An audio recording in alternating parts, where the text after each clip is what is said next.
upon Prophet Muhammad. And I'd like to welcome you in this sixth symposium about the 11th of the Islamic movement's experiences. We started last January in studying Sudan and Egypt, and then in February we talked about Tunisia and Iran, and last week we talked about Jordan, Iraq, Kuwait, Saudi Arabia, and the United Arab Emirates. Yesterday we talked about Libya, and today we're going to talk about the experience in Algeria. We have 5 speakers in 2 separate sessions today. The first session will comprise 3 speakers, Mr. Al-Akhdar Al-Rabihi, Dr. Idris Sabbouh, and Mr. Abdulrahman. Mr. Rabihi is going to talk about the roots of the Islamic movement in Algeria and its evolution. Mr. Abdulrahman is going to talk about the movement of Hims for the Islamic movement, and then the last speaker is going to study the policies, successes and failures and projects of that movement in Algeria. After that, we're going to have 2 commentators. The Mr. Akhdar Al-Rabihi was born in 1964 in Algiers. He graduated from the Islamic Science faculty in Algeria, and he specialized in Islamic jurisprudence, and he was a Islamic preacher for more than 30 years, and he also worked in civil society associations, Islamic associations, and he worked in political action, and he was a parliamentary member, a member of the parliament as well. He published 11 books, translations, authorship, and review, in addition to other publications in which he talked about Khariji thought and ideology from Al-Khawarij to ISIS, and critical thought about the Islamic movement. Mr. Saidi Abdulrahman, he was also part of the same movement, and he was a member of the Supreme Advisory Committee of the party, and he's got his PhD his bachelor in 1982, and he in Arabic literature, in addition to a BA in Islamic studies and a master's in the purposes of Islamic Sharia in 1996, and he was a professor in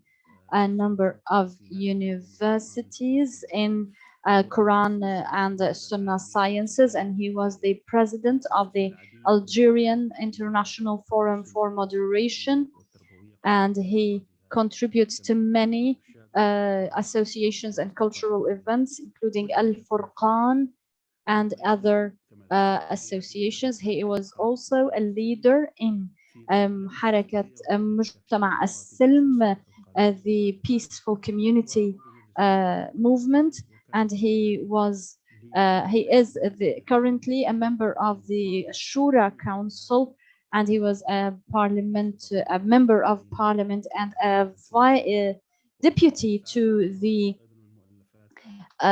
Speaker of the Parliament, and he has a number of publications. The third speaker is Dr. Idris Sabbouh, who was born in 1967. He had his BA in political sciences, in addition to a degree in medicine from Constantina University. He has many other degrees in medical sciences and scientific disciplines. He practiced medicine for around more than 40 years, and he is very active in civil society organizations such as the Algerian Red Crescent, and he was the president of the Federation of Arab doctors or physicians in Cairo, and he was also a member of the Relief Agencies Federation and member of the National Arab Conference, the Arab African Forum, the head of the Afro-Asian Dialogue Forum in Istanbul. After that, we have two commentators. The first is Mr. Saifuddin Namushi, who was born in 1987. He is a journalist, and he got his BA in international relations and political science from Constantina University, and he's got his MA from the same university in strategic studies, and his PhD was about the Kurdish question and its implications for Turkey. He has an experience of 9 years in journalism as a writer and editor, and he is interested in Islamic thought, particularly Algerian Islamic movements, as well as the democratic transition and issues of the minorities. And the other comment is going to be for Mr. Abdel Hamid, who is the member of the executive office for and he worked in the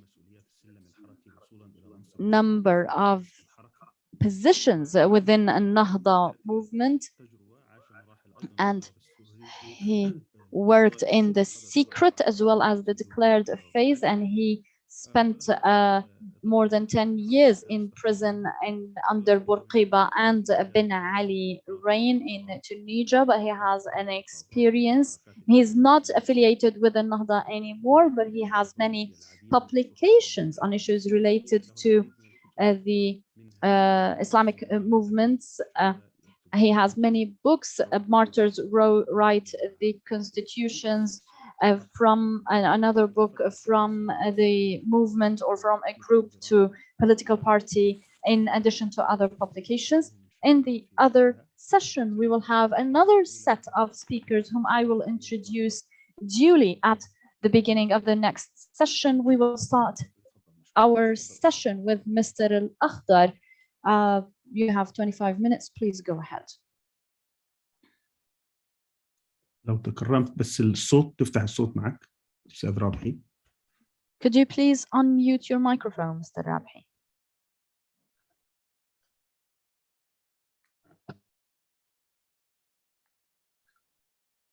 الصوت مقفول.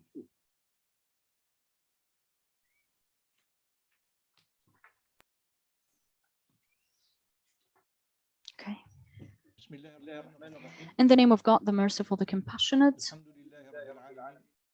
may peace and blessings be upon Prophet Muhammad and his companions and family. Dr. Sami Al-Arian, thank you so much for this invitation, and I thank SIGA for this initiative to study Islamic movements and to talk about the lessons learned, particularly given the very decisive and critical historical moments we see now, where there are transformations at the level of the international map of influence. When we talk about the Islamic movements and its evolution, we must talk about the implications of 30 years of a colonization that lasted for decades, that left some destructive impact, long-lasting impact on Algerian personality. And since the Islamic movement was part and parcel of the Algerian people, they too manifest those impacts. I can summarize those psychological impacts on social, cultural, and political levels can be summarized here, but you can see more in Dr. Qasim Saadalla's book. about the Algerian revolution and other books. One of those impacts is the uh,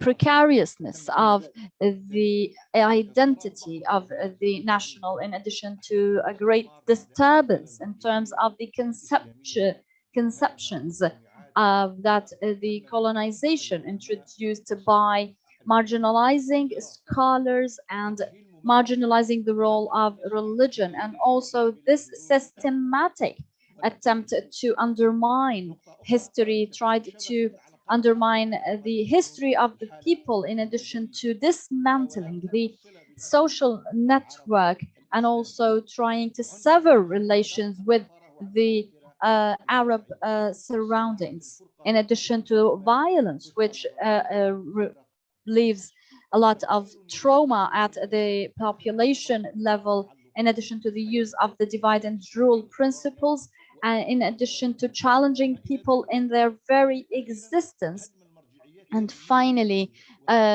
undermining cultural and religious points of reference that reflect the true identity of the people, and replacing them with other identities or symbols that resemble the colonization itself. Those impacts have long lasting fingerprints or reflections on the Islamic movement as part and parcel of the Islamic, or sorry, of the Algerian people. The Islamic movement, after the withdrawal of armed action against colonization in 1905, they started to work defending the memory, the existence, and the identity of the Algerian state and people through non-violent political manners. For example, through the establishment of political parties such as Democratic Freedoms, the North Star Party, etc. And in that context, we had the Association of Islamic Scholars after 100 years of colonization, when the French were celebrating that Algeria was an official part of France. When this association started to work on restoring the Algerian Islamic identity and national identity of the Algerian people, all of this was culminated in the revolution of November. And after 7 years, Algeria was liberated from the grip of the French colonization. And after this liberation, this was a great achievement. However, the impact and implications of this long colonization leaves its marks today. The statements that were issued at the time had the following pillars. First of all, the unity of the territory of this Algerian state, the Islamic character and identity of the society, the distinction between Algeria and its identity and social character from France, working for Arabic to be the language of all Algerians, etc. After the independence, we found those impacts manifesting themselves. In the first stage, the Algerian regimes under Bombilla, and Boumediene, they worked towards socialism and autocracy. And in the first institution, the plurality and the action of the Scholars Association was banned, and the government was said to have taken up those missions, and so we had the Islamic and secular opposition. The scholars were divided on two categories, part of whom went to the regime's side, such as Muhammad Shaybani, Shabuki, and and others who tried to work from within the authority and power to defend Islam and the Islamic and Arabic identity, and that manifested itself in the curricula, the educational system, and the uh, what was issued in 1984 that highlighted this character. And another category was included Sheikh al-Sultani, Omar al-Arbawi, and Salah al-Khwaidi, who chose to work outside governmental circles through the mosques and through their preachers by opposing socialism and disagreeing with the 1st of November statement. Some of them were imprisoned and some were banned from preaching and speaking publicly, while other supporters of this association established the Association of Values in 1963. It was headed by Hashmi Tijani, and it included PhD holders, university professors such as Ahmed Jiddo and others. And it includes, and they include others such as Ahmed bin Isa and some sheikhs such as Ahmed al-Arbawi, Mr. Sultani, and Mr. Sahnoun. And it issued a journal called التقرير الإسلامي, and it issued 11 editions until it was banned. It was under the pretext of it standing against the execution of Sayyid Qutb. But at any rate, during that time, the scholars and sheikhs of this association continued to work through their preachers in Masjid al-Qubba or in al-Harraj, in the capital Algiers or elsewhere across Algeria. They continued to declare their opposition to the socialist approach that the authority had adopted. At that time, particularly at the time of Boumediene, which continued between the coup of 1965 to 1978, and after which it allied with the Marxist party and the Marxist ideology, and we saw those clashes between them and the Islamic, the people with Islamic background from the university, and this culminated in the imprisonment of some of those Islamic figures. And it was at that time that the regime used this socialist ideology, banning of any other opinions and of any plurality. We noticed this opposition by many uh, uh, and the establishment of some Islamic and non-Islamic opposition that emerged. But the Islamic movement at the time was not completely crystallized in terms of its organizational structure, and it was an extension of the work of the association and trying not to conflict with the mission of the Mujahideen or the November Revolution. And then in the first stage, we saw the movement of the Sheikh Mahmoud Nahnah, who opposed the socialist regime of Boumediene, and his movement was called Al-Muwahideen, and they issued a statement condemning the choice of socialist ideology and the arrest of some preachers.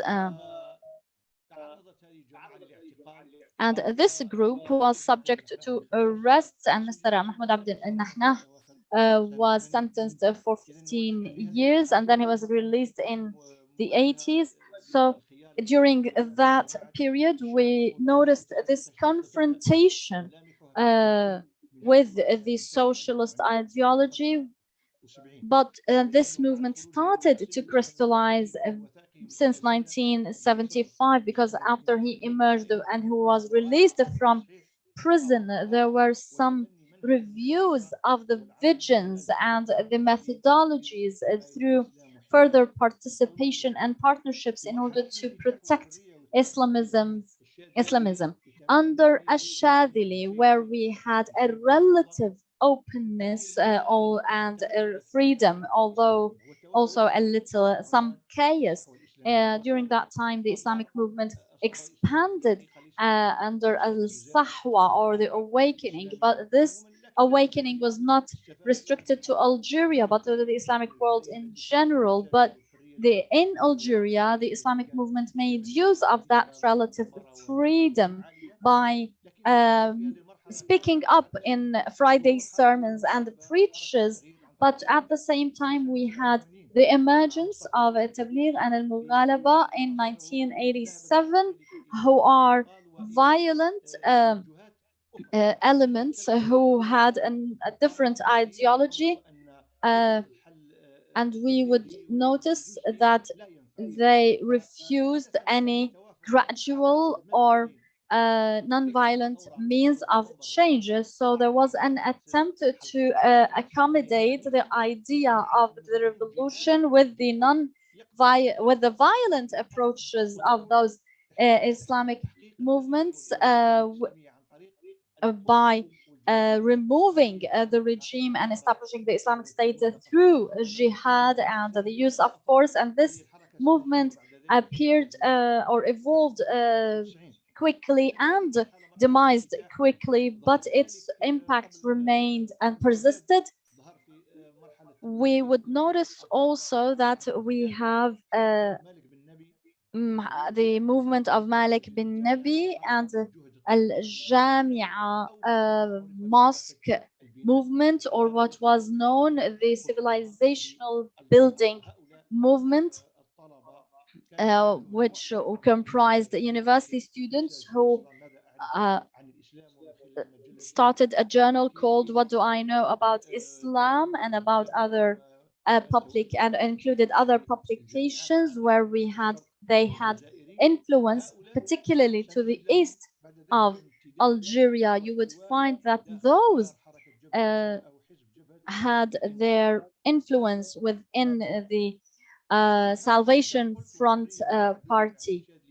So during Al-Shadhili reign, which ended in October to 1988, we noticed that plurality appeared in 1989, but unfortunately it manifested itself through chaotic openness in which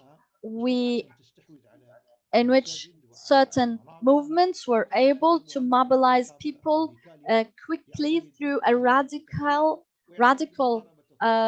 discourse, which talked about revolution and forceful change, and they used that line of thought, thinking that this renewal, this was a revival of the Algerian Revolution, but that was a faulty understanding where no distinction was made between the local or the national and the conflict with the colonizer. So this mixing was catastrophic, not only in Algeria, but in the Islamic world in general. The third phase was the phase of violence led by the Salvation Front party between 1989 and 1991. Officially, but its implications and repercussions continued for a long time, maybe up to date. It was during this time that they started to try to be involved in elections in the municipalities and the parliament, but this logic they used, and that they wanted to use democracy to build an Islamic state on the historical sultanate style. And all of this created a lot of chaos that many of you must be familiar with. This experience failed, but it left its marks and fingerprints on the Algerian society for a long time. To go back to the third phase, we have after 1995 the renewal of this experience where the regime or sorry, the Islamic movements that stood in the face of violent action tried to reintegrate and reaccess the political arena again to regain legitimacy. But at that point, the regime tried to control the outcomes of elections through downright or explicit forgery or not so explicit, but that was a kind of a foreseeable uh, implication of the previous period with the bloodshed and the violent action. In terms of the formation and evolution of Islamic movements, after this historical overview, we could say that the Islamic movement that emerged from all of those events was the reformist Islamic movement represented by Dr. Abdurrahman Sheiban within the authority, and the other side outside the authority. And also we had the violent action movement in addition to the movement of the university elite movement, which although its outcomes were taken away from the intended outcomes or the intended result aimed at by Mr. Malik bin Nabi, and then the international uh, mobilization and the popular level, which had its interest in the mosques and elsewhere. So due to those experiences, we have the participation or engagement. We have two categories: those who believe that we have to engage with the government, even within the government, or with the authority even within the government, and to use the opportunities that are available, because all other experiences showed that they went to a dead end and they were futile, so that we would understand our peculiarity and work on gradual change. But there was another approach, which is participation or engagement without affiliating with the government, i.e. through the opposition. We had Al-Nahda and another movement. So, and we have another, which is the boycott or anti-authority movement, which was a result of the violent action in 1991, and we can still see its impact in the writings and publications that calls for a, a radical change of the regime, which needs to be reviewed because it is too dreamy and has no foundation on the ground. And we also have the dawah, non-political aspect, in addition to other aspects. So in terms of engagement and safe transition or safe passage to change, this was introduced by those who believe in engagement and change through the authority based on the experience, the historical experience of the Islamic movement. They, the idea of coexistence was essential. Second, the priority of an Islamic identity or an Islamic point of reference, it was essential. Also, refraining from any violent action, and the priority of the homeland and the non-violent action, particularly given the international setting. Fifth, the most important Islamic controls for the Islamic actions is that it's based on two things, which are purposes and interests. Six is to preempt and understand the risks. Seventh, to deal with reality, with the tools of reality that are available. And eighth, to refuse any radical changes, and also that the change should be incremental and gradual, and that looking forward for integration is more important than looking at clashing, and that those interests can only be served through the presence within the regime or cooperating with them. So we had another a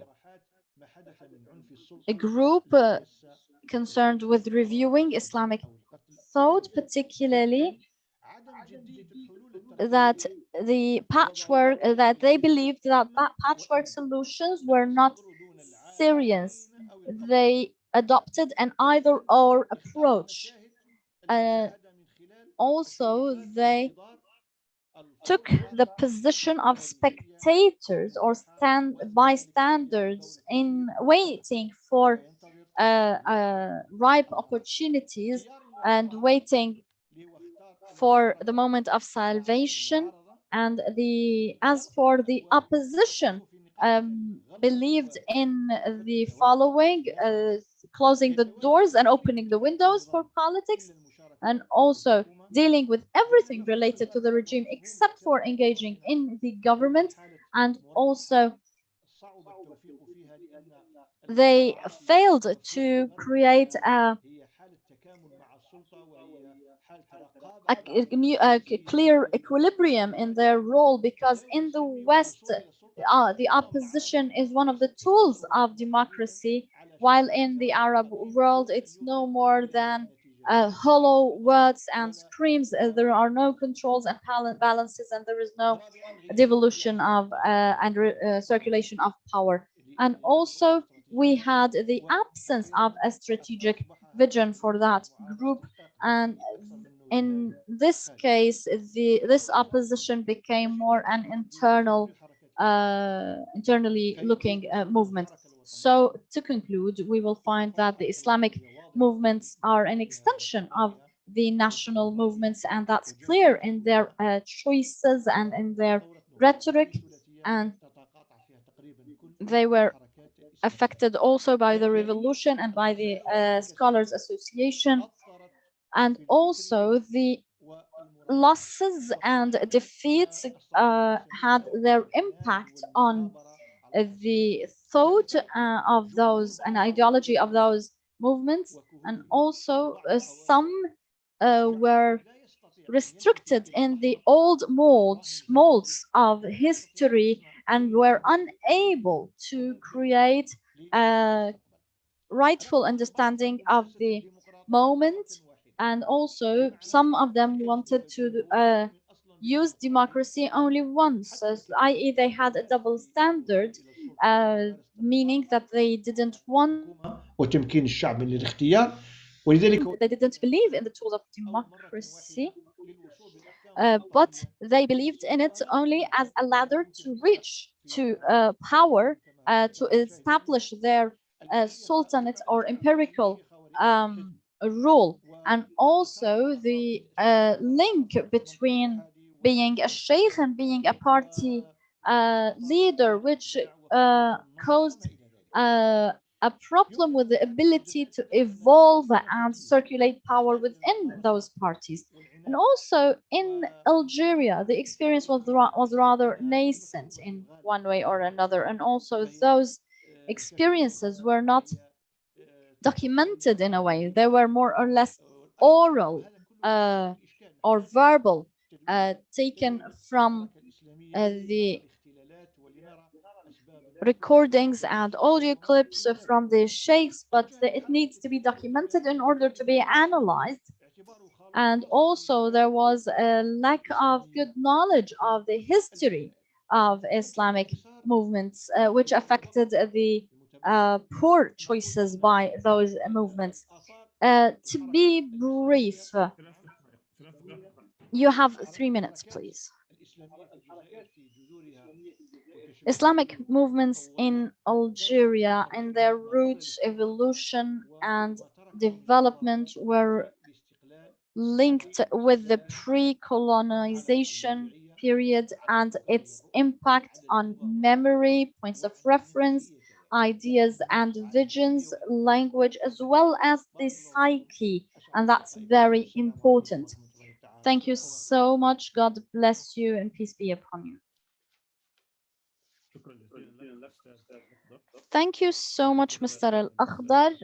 Mr. Al-Akhdar talked about Islamic movements in Algeria, and he said that talking about those movements is that of necessity and history after colonization that lasted for more than 130 years and left its psychological marks and fingerprints on the Algerian society, including the undermining of the ideology and ideational foundation of the community and undermining its Islamic identity and working systematically to dismantle its social networks, social and culture networks with its identity and its surroundings, and introducing violence and sowing division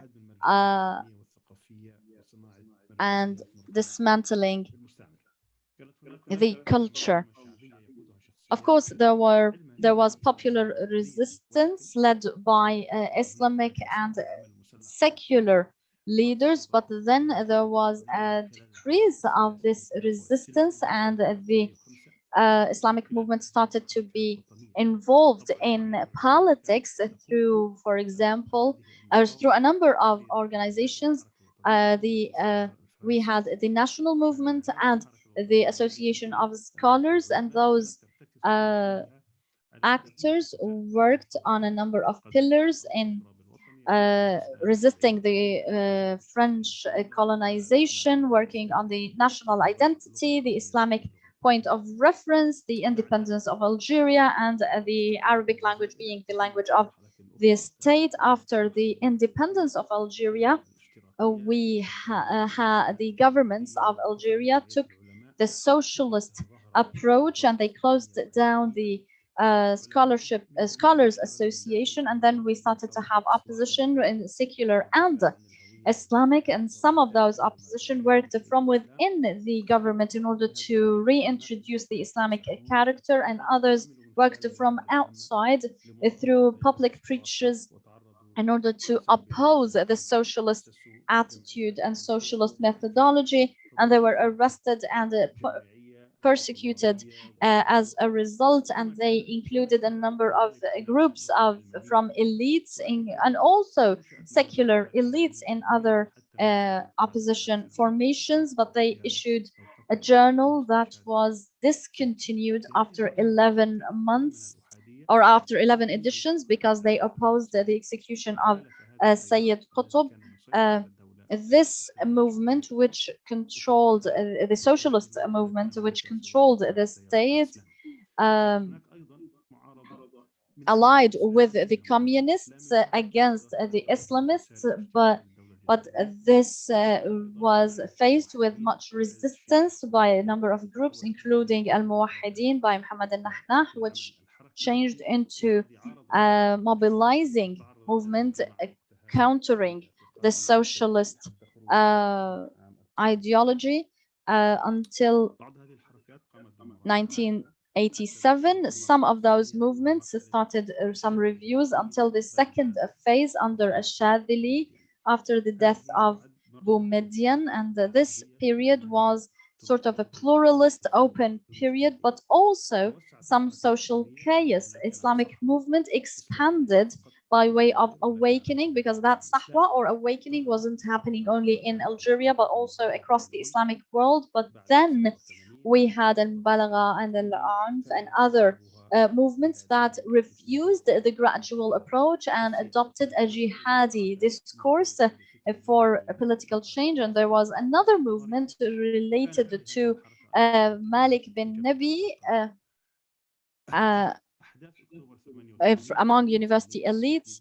In the 80s, it was a juncture that was decisive for the future of Algeria. We had those movements that were revolutionary and radical, and it continued for 2 years, and the results were catastrophic, giving rise to the phase of violence in 1991 after they succeeded in the elections of the parliament and municipalities. This experience did not continue, but it left its marks on the Algerian society. And then in 1995, we started a new phase where Islam was reoriented or redirected towards political action.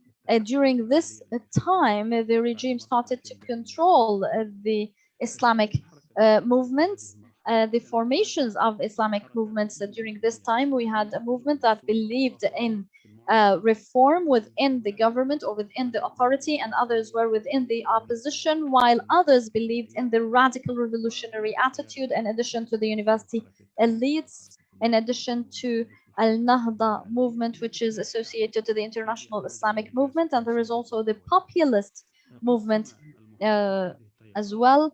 The speaker said that those movements can be categorized into a number of categories. Politically, there were those who wanted to engage from within the government and to use what is possible and available for political engagement. So he called those engagers or participants, but then there were those who believed in reform but from outside the government, such as Sheikh al-Nahnah, and there are those who boycotted and who wanted to introduce a radical change. He called them al-Mughalaba, and there was a da'wah and non-political action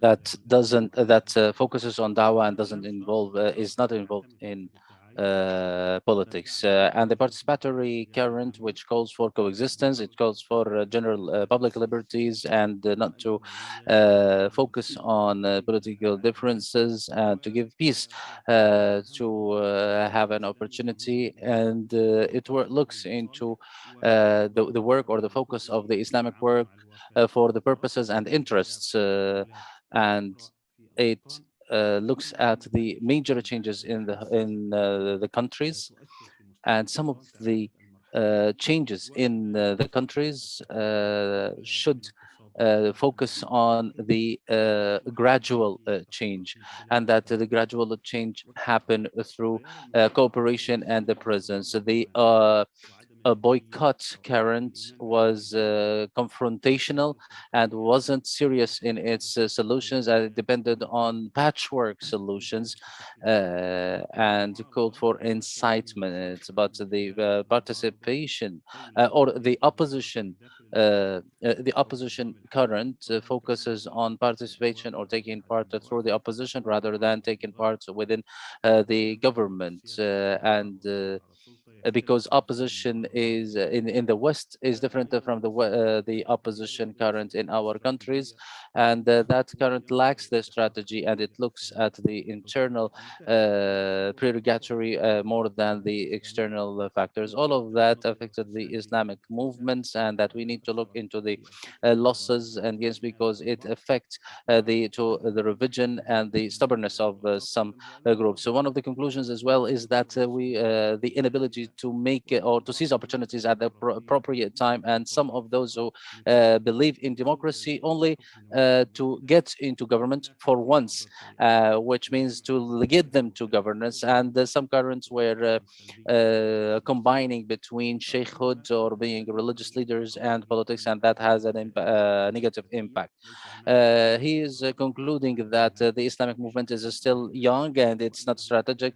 It didn't have systematic work, and there is a lack of understanding of this movement, and that the Islamic movements are linked حقبة with الاستعمار أو the الاستعمار or influence with the heritage left by the occupation on the psychology, language, and discourse, and the general action. Thank you very much, Mr. Lakhdar. And now we will move to Mr. Saeed Abdurrahman. The floor is yours.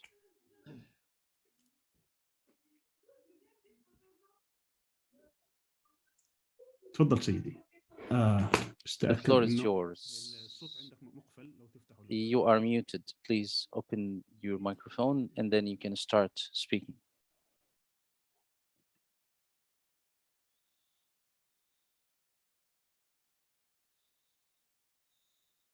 ما زال الصوت مقفل. We still can't hear you. You're muted. في كلمة ميوت على اليسار.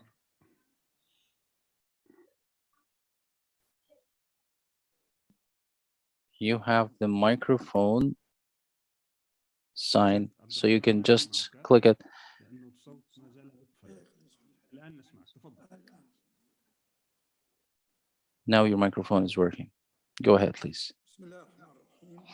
In the name of God, the most merciful, the most bountiful, and all the praise be to Allah and His Messenger Muhammad. Thank you for this kind of invitation to discuss this issue in a detailed and a precise way. I just want to apologize that I sent a brief on the topic, but there were some mistakes. So I ask your pardon, Professor Sami. I will correct these errors and send it back to you. In terms of my intervention and the look and the outlook of Hams movement, or the movement for society for peace. Before I talk about that, I need to mention, just as Dr. Lakhdar, Mr. Lakhdar mentioned that we need to talk about some of the heritage of the occupation or the colonization period, which infringed on the identity of the society. And also, we need to speak about the worth or the value of Islam in the conscious of or the conscience of the Algerian people under the French or the Crusade colonization. The Algerian people had a state that includes all the resources for modernity and authenticity. We had executive branches, which means a government. We had security, military institutions, as well as legislative institutions through the councils or legislative councils, as well as the judiciary system. That was before the colonization. Algeria had international relations, treaties, and government and agreements, especially that the Algerian government had strong marine presence in the Mediterranean, because the Algerian state had a well-known fleet in those seas. The third point that we need to mention is that Algeria was a crossing road for knowledge, for scholars, and we had some knowledge edifices like Sidi Boumediene edifice or other edifice. And before the French occupation, there are statistics that say that about 85 to 90 to 90% of the Algerian people were literate. They can read and write, and illiteracy was a small percentage in the society that is very little. In terms of the judiciary, we had the Sharia courts that looked into the disputes on sales and disputes between families or between individuals. They were called the Sharia courts, and all of their rulings were based on the Islamic Sharia, even when it has to do with the peace and war decisions. Then, under the French colonization, just as happened in all of the colonies under the French occupation, was creating a new nation on the debris of the authentic Algerian nation. So there are different axes on that settlement strategy, which was, for example, uh, erasing the identity of the Algerians by linking people to the Western society or the Western culture, changing the mosques into stables uh, and bars. There was systematic infringements on the identity of the Algerian people in order to erase their original identity. Also, there was attraction of the elites, like the mosques imams and the Quran teachers, employing the harsh or draconian measures, and trying to destroy the Arabic language to the level that Arabic language was banned and under the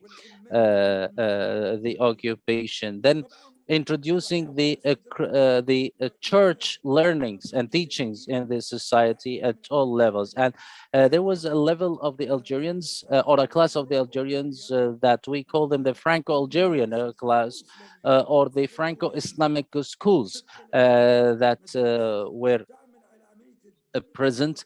So they were trying to merge the identities in order to have an Algerian citizen that that can be affiliated with the occupiers. Another axis in that strategy was looting the property, lands, destroying industry, and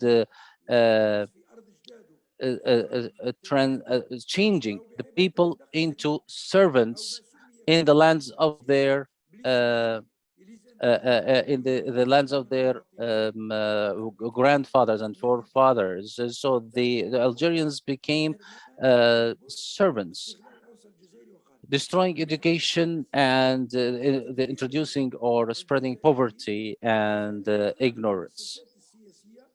In the other axis was eliminating the political institutions and make all of the institutions affiliated with the occupier, including the judiciary, especially the personal status and family affairs courts.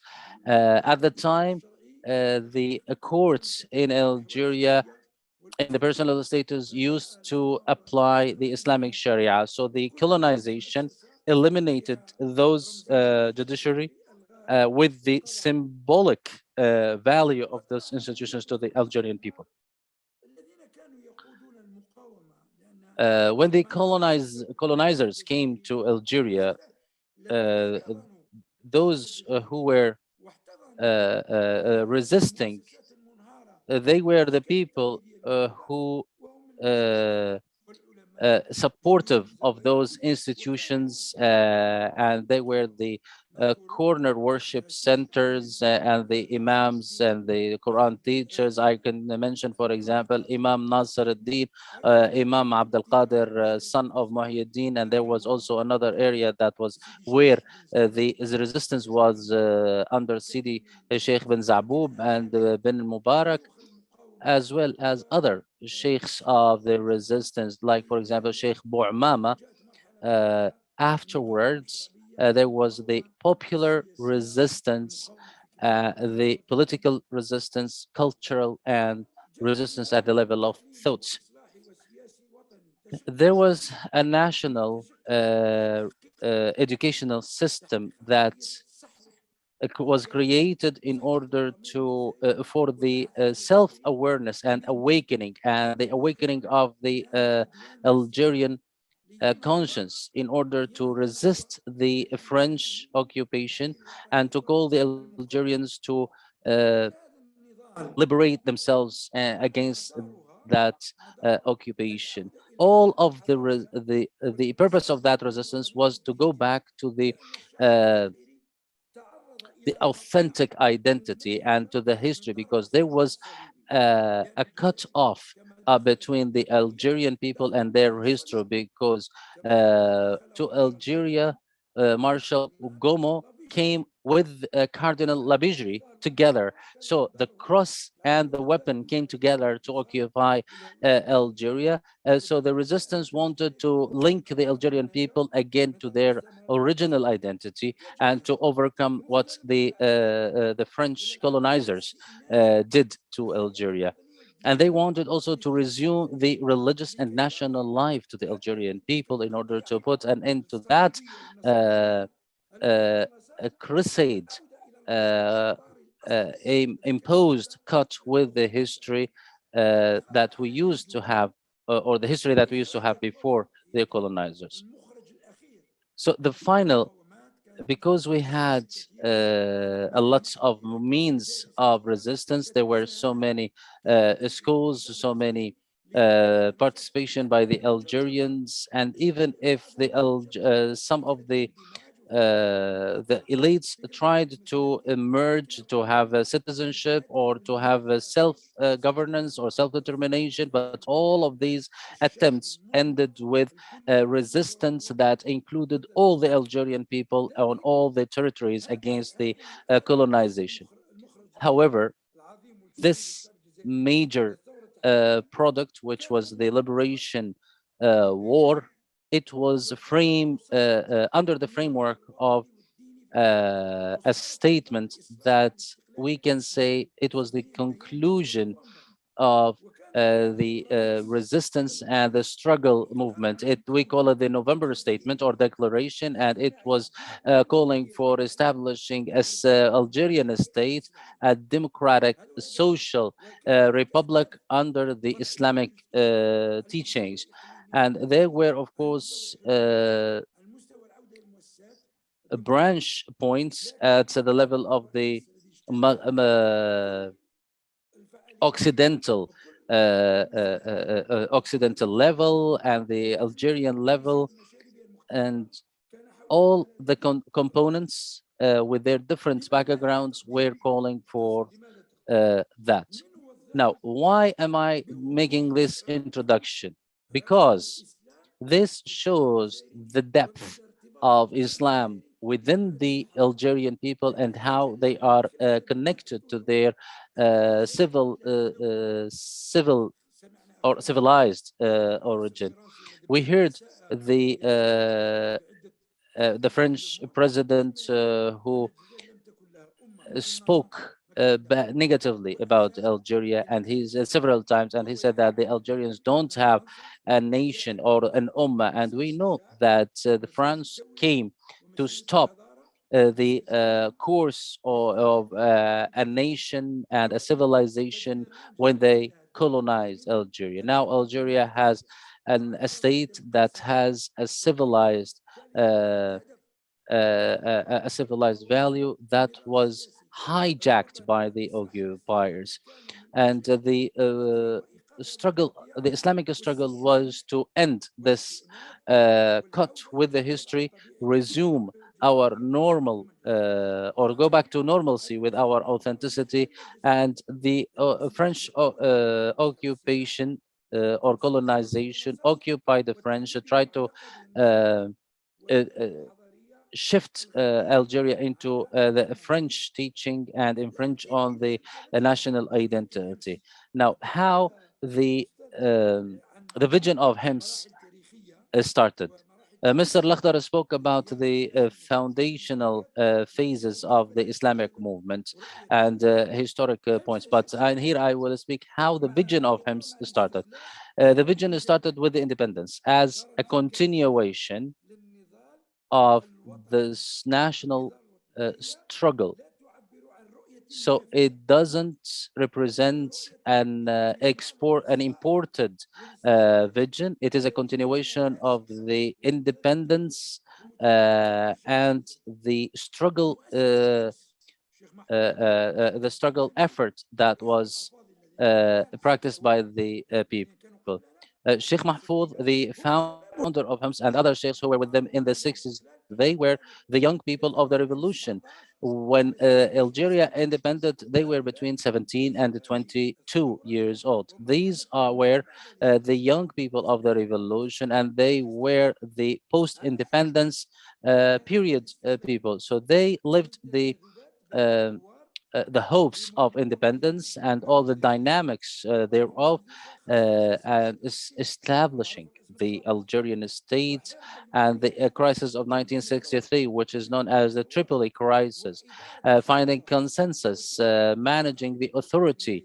And this is something that is expected at the end of any revolution. But that exhausted the Algerian people, and the Algerians were tired after the independence, and that also was a burden for all of the institutions.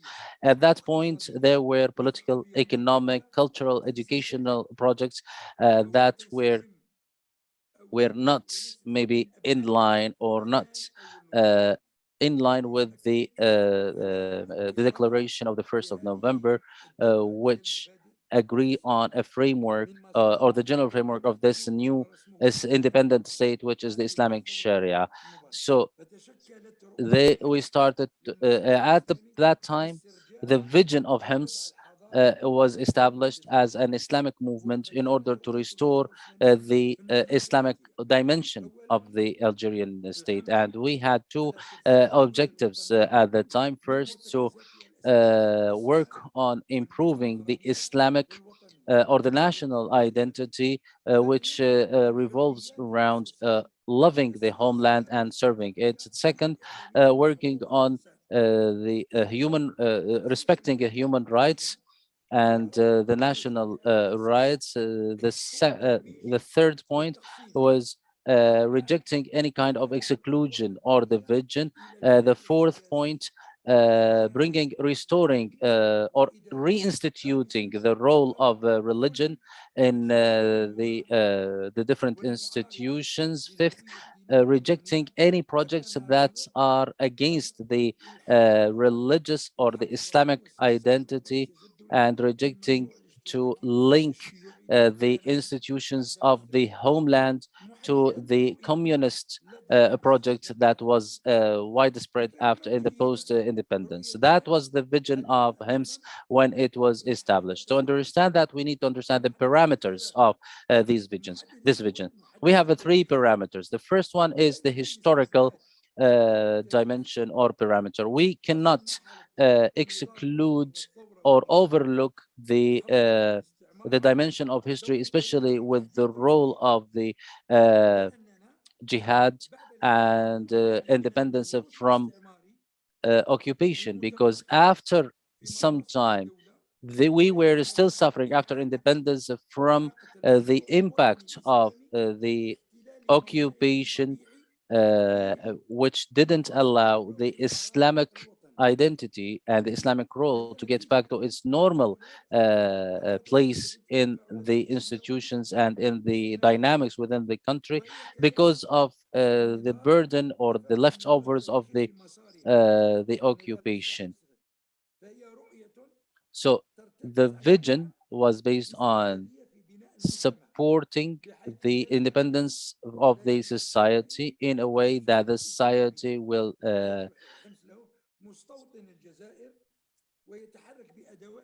that the project will be working in Algeria under Algerian Algerian means and Algerian tools. And Mr. Lakhdar talked how the reform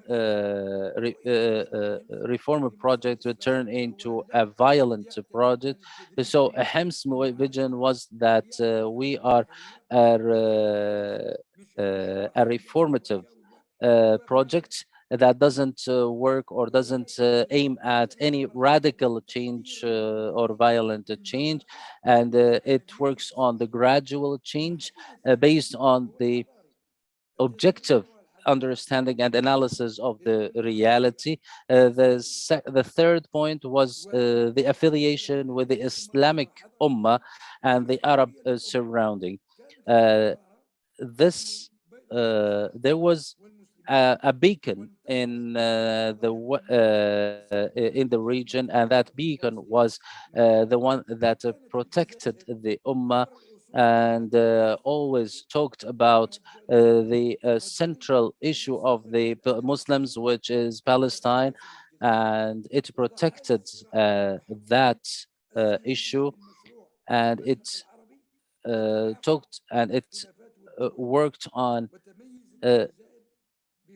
different conflicting issues in the Orient of the Arab world, or the Oriental part of the Arab world.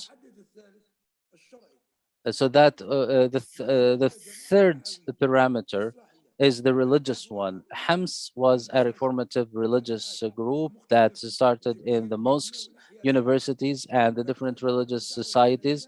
It depended, or it relied on the Islamic dawah in its reformative vision, because Islam has the ability to reform, correct, and build the personality of the good Muslim. And so that was the basis or the foundation of his vision, and that was the moral background of starting the movement and focusing on uh, having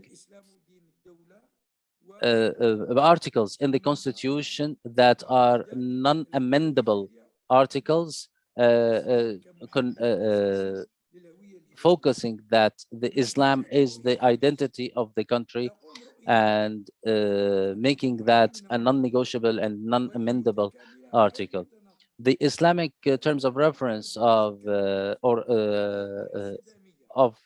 HIMS and the plurality of visions made it a flexible movement, and we were able, or that vision could accommodate the different cultural changes and cultural currents in the Algerian society. So it's a vision that was not um, a hybrid vision, or that is a combination of different visions, but the Islamic movement is an authentic part of the society, and we don't bring any vision from outside the borders of our country, although Hims benefited from other Islamic experiences outside Algeria, like the Muslim Brotherhood, especially that it was a pioneering school in the Islamic activism, and it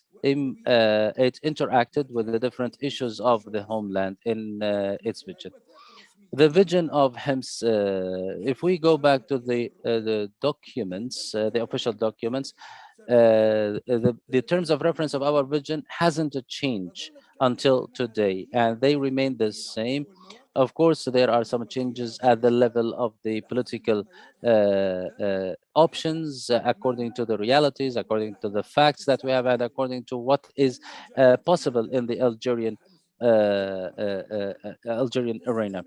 So the terms of reference of Hems, first, it emanated from Islam and its purposes, major purposes, and in the state, it in the state's interactions, it is not limited to the elites or any certain group.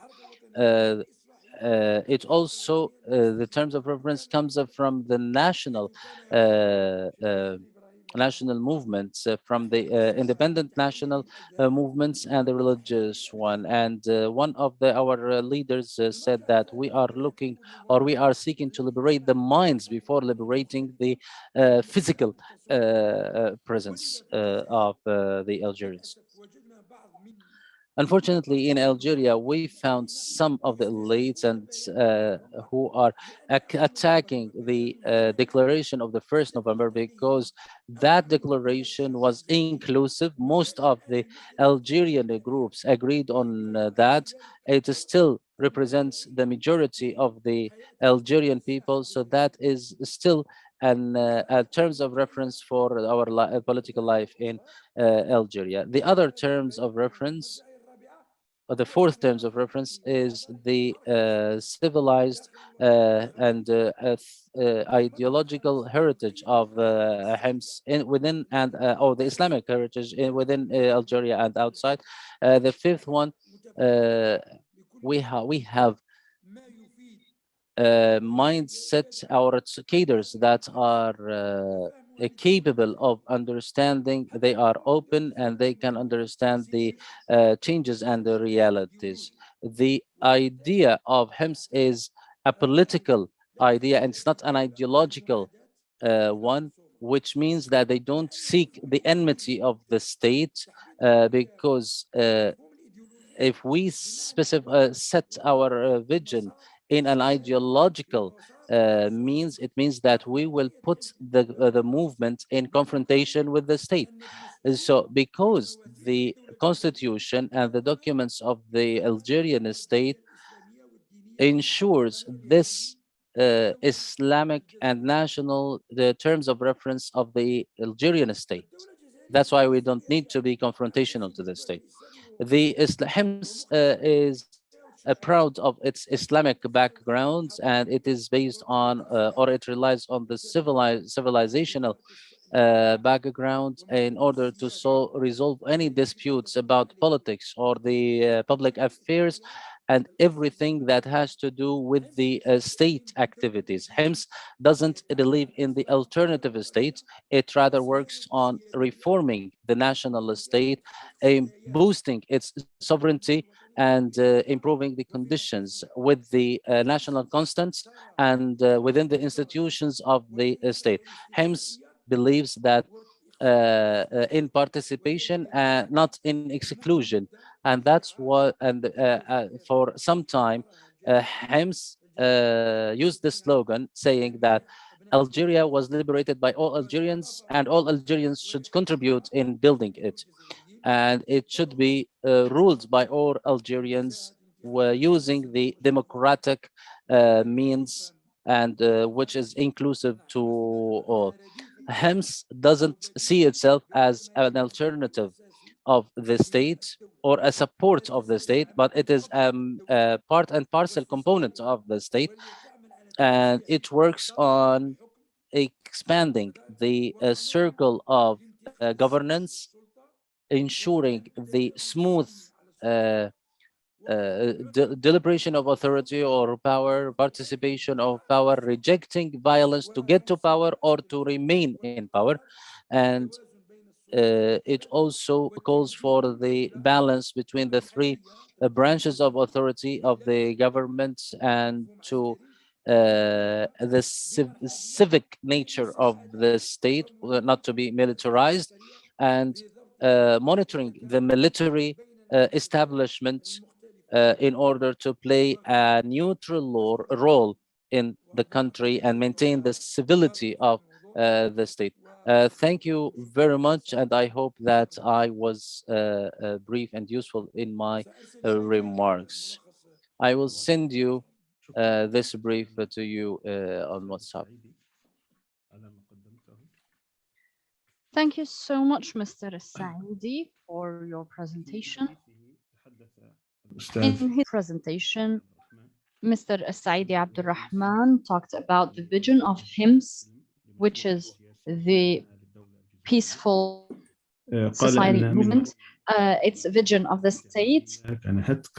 He said that the colonization undermined the structures of the Algerian society, although it was deeply rooted in Islamic identity, and also that the Algerian state had all the foundations and institutions for a modern state, including security, military, judiciary institutions that predated colonizations, and they observed specific charters, and it had a marine fleet, and Algeria also had its scientific 85 إلى 95% من الجزائريين between 85 to 95% of Algerians were educated before the colonization, and there were institutions that resolved disputes among people based on Islamic Sharia.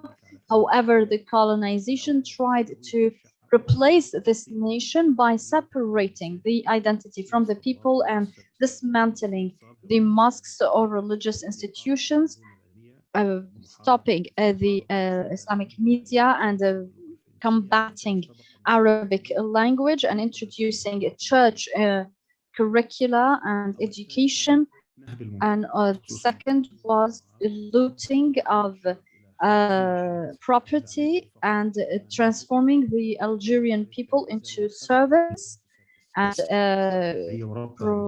giving poverty, making poverty rampant, and also a third, undermining the judiciary and other institutions. The sheikhs and the scholars were among the forefront of the resistance against the colonization, and the pivotal point of that resistance was to restore the Islamic and national identity, and this culminated expelled the colonization, and the statement of the 1st of November, which was agreed upon by all opposition strata, creating a state, an Algerian state based on Islam. This deeply rooted status of Islam in Algerian society and culture. The colonization aimed to sever this relation between the people, society, and Islam, and so this statement started to resume the civilizational course of the Algerian state. How Hims came to existence, he says that with the independence, we had a vision that was national and Islamic, and that the founders of Hims, including Soleimani and Nahnah, were part and parcel of the revolution. And there we had the emergence of a number of movements that were not part of the revolution from the beginning, but Hims became a manifestation of the Islamic movement, working on focusing and deeply instilling Islamic identity, Arabic language, basic freedoms, national unity, rejection of exclusion, a rejection of projects that undermine national identity, such as the communist and Marxist and socialist, projects. Then he talked about three determinants or parameters. The first was the historical, which is the struggle against colonization, and that the Algerian society still suffers the impact of colonization, which fought against or confronted the Islamic identity in the Algerian society.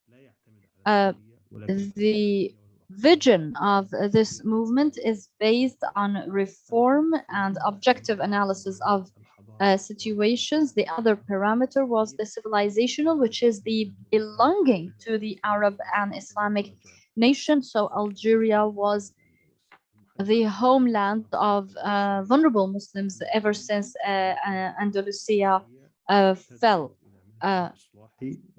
And third is that Hims was a reformist movement that focuses on the reform of the state and the reform of the Muslim individual from within. He said that there are also references for the vision of Hims, which is a non-confrontational vision, but rather an open one, and was formulated from within Algeria rather than hybrid. It used ذكر أن هناك 5 مرجعيات. Muslim Brotherhood, but it was independent and national. He talked about 5 points of reference. First, Islam and its purposes. Second, the heritage of the national movement.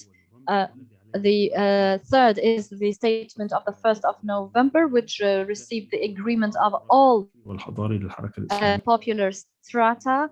The fourth is the civilizational project, and the fourth of the national civilizational projects. The fifth was the international civilizational values. He says that the understanding of Hims of the Algerian state is a political rather than ideological one, to go into confrontation with the state because their attitude is reformist, and the state already adopts an Islamic point of reference, and the agreement with the state or with the government is related to the way of the mode of governance. So Hims tries to hold up the banner of liberation, governance, and building by all democratically as the basis of reform, and it refuses violence. الدولة بمعنى أن المدنية عكس العسكرية. شكرا جزيلا. Civil character of a state versus opposed to the military character and to peaceful circulation of power. Thank you so much, Mr. Saidi. Now we move to the third speaker, Dr. Idris, who will speak about this movement in terms of its successes and failures. Dr. Said, could you please unmute your microphone? السلام عليكم ورحمة الله وبركاته. Peace be upon you all. تسمعونني؟ Can you hear me? Are you on the Arabic channel? تسمعوني جيدا. القناة العربية صحيح؟ No. لو في الأسفل يكون في القناة العربية لو تكرمت. Could you please open the Arabic channel so we can hear you properly? تمام. Can you hear me now? Yes, please go ahead. In the name of God, the merciful, the compassionate, peace and blessings be upon Prophet Muhammad, the seal of prophets. I would like to thank SIGA and Sabah ad-Din University in Istanbul for this series of symposia about the Muslim Ummah and the experiences of the Islamic movement in governance and politics. I also would like to greet all the speakers, Mr. Al-Akhdar, Al-Rabihi, Mr. Abdurrahman Saidi Abdurrahman, and all the commentators. I may lose my internet connection because I am in the south of Senegal right now, so I have intermittent connection, but I hope that I will be brief, so I make use of the connection right now to speak about the internal and external policies of the movement in terms of its successes and failures. This needs to be based on the history of this movement. Of course, the speakers before me talked about the history of Islamic movement as a whole, and then the vision of Hims and its emergence. But in my paper, I'm going to focus on the policies of this movement, which was born from the assimilation of the national and the Islamic ideologies, and the founders such as Mr. Mahmoud Nahnah, who was the son of the national movement. So the national ideas with the reformist ideas that are associated with the Islamic movement established by the Algerian Islamic Scholars Association.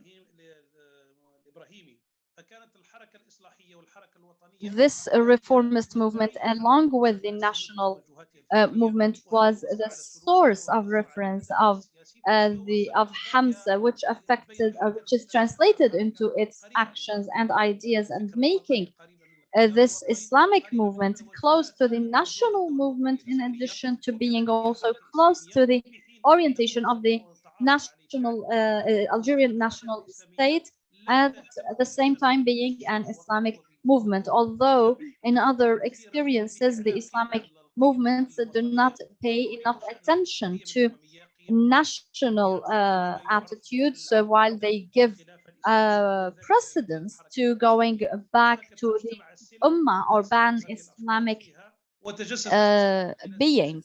But Hims had a different point of view, dealing with the reality of the Algerian landscape, although it was under restriction under Houari bin Midian in the 70s, and the confrontation with the radical socialist attitude of Al-Houari bin Midian, who worked on industrial and other revolutions, making the Algerian state neither a socialist nor a capitalist state, and with the also the advent of communist movements, which we are going to go back to in the 70s and 80s.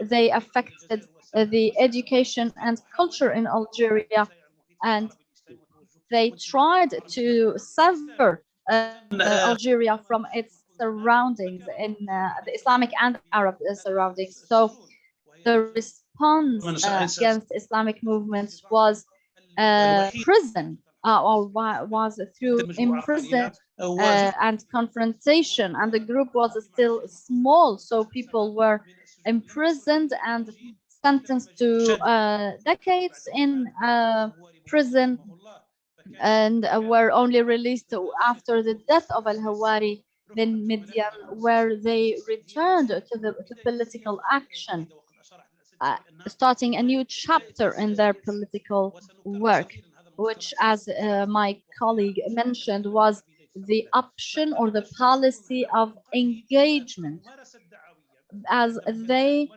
opted to use Dawa as a point of agreement and to use the venues made available by the state at the time, particularly after Al-Houari bin Midian, when the scholars, particularly from the Orient, whether those from the Muslim Brotherhood or other affiliations, were welcomed. So making this a place where all scholars would meet, Sunnis and Shia, to deliberate Islamic issues, helping the maturation of the maturity of the ideological system of this Islamic movement, in addition to the Islamic book fairs that had a lot of impact in linking Islamists in with all the production and publications in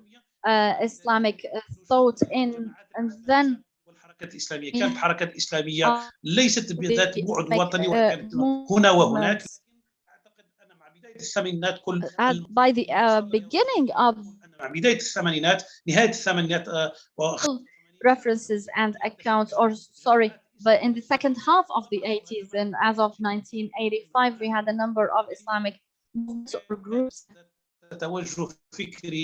including a movement that had a Muslim Brotherhood orientation, but that also had a national character, and then was formed into a number of institutions in 1987, when the Algerian regime allowed the establishment of those associations, and those specialize in da'wah, sahwa, or awakening and education.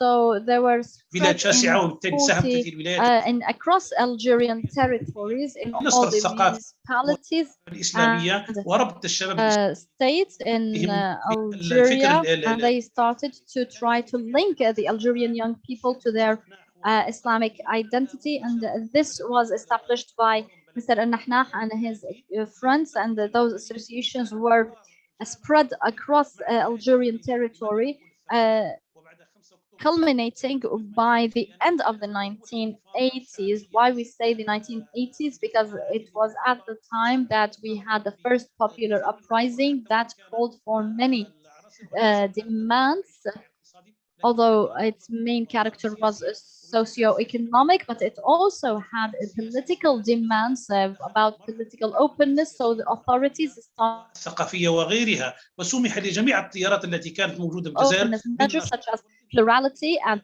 participation, and all and people were allowed to affiliate with parties or associations. So Mr. Al-Nahnah started this Hams movement in December 1988 in the first popular gathering for this movement, which indicates that they had organizational capacity which they made use of after the end of the secret work period in the they established this social association, but the political regime tried to pull the leg of this association, and we are told in history that the head of the intelligence unit tried to invite them to engage in politics and establish a political party, and their licensing as an association was delayed by 10 months. But Mr. Mahmoud Al-Nahnah was experienced, and he had enough engagement with the authority and spent many years in the prisons of this regime, understood better this regime and its tricks, and he knows also the Islamic movement and its that it was nascent and would be unable to overcome the state.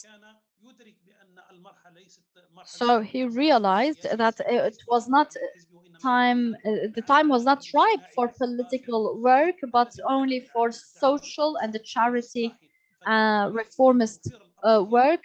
So he wanted to wait for the foundations to be available for a partisan political work. And then we had the Islamic Salvation Front, which constituted pressure on this other group to work on the political level. So from this other Islamic movement as well as from the authority itself. So this double pressure on the movement, which wanted to be a reformist movement, was pushed to move from the da'wah to the social and then to the political arena. When the atmosphere was available, and this affected the work and activity of this movement, and many of the staff and cadres of this Islamic movement, whether in the East or the people who were called the civilizational building group, or even the independents, they were all affected by this, and many of them affiliated with the Islamic Salvation Front, who decided on an option that was radical, so much so that they called for, or their banner was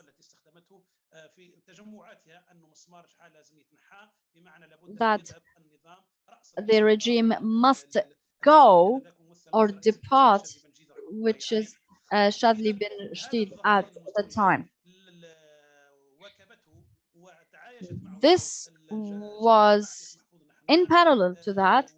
We had Mr. Mahmoud al-Nahnah who tried, or Sheikh Mahmoud al-Nahnah who tried to focus on social and cultural reformist work and the charity, but he could not persist for too long because this double pressure was effective at the end. So we had the establishment of Hams in 1997 to be the political party of this Islamic group, and it declared its main values that it's a group that considers the محددات لعملها ولا تريد أن تكون working on أعمالها stages or and objectively was essential. So they were not radical, but worked on an gradual change.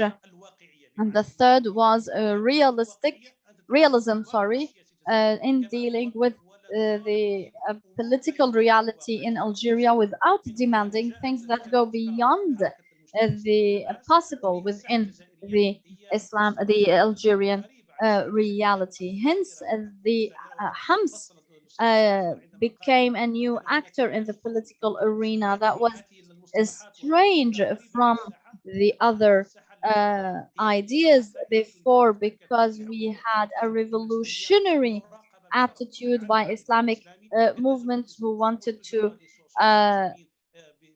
who wanted radical change, or trying to get to power by force. In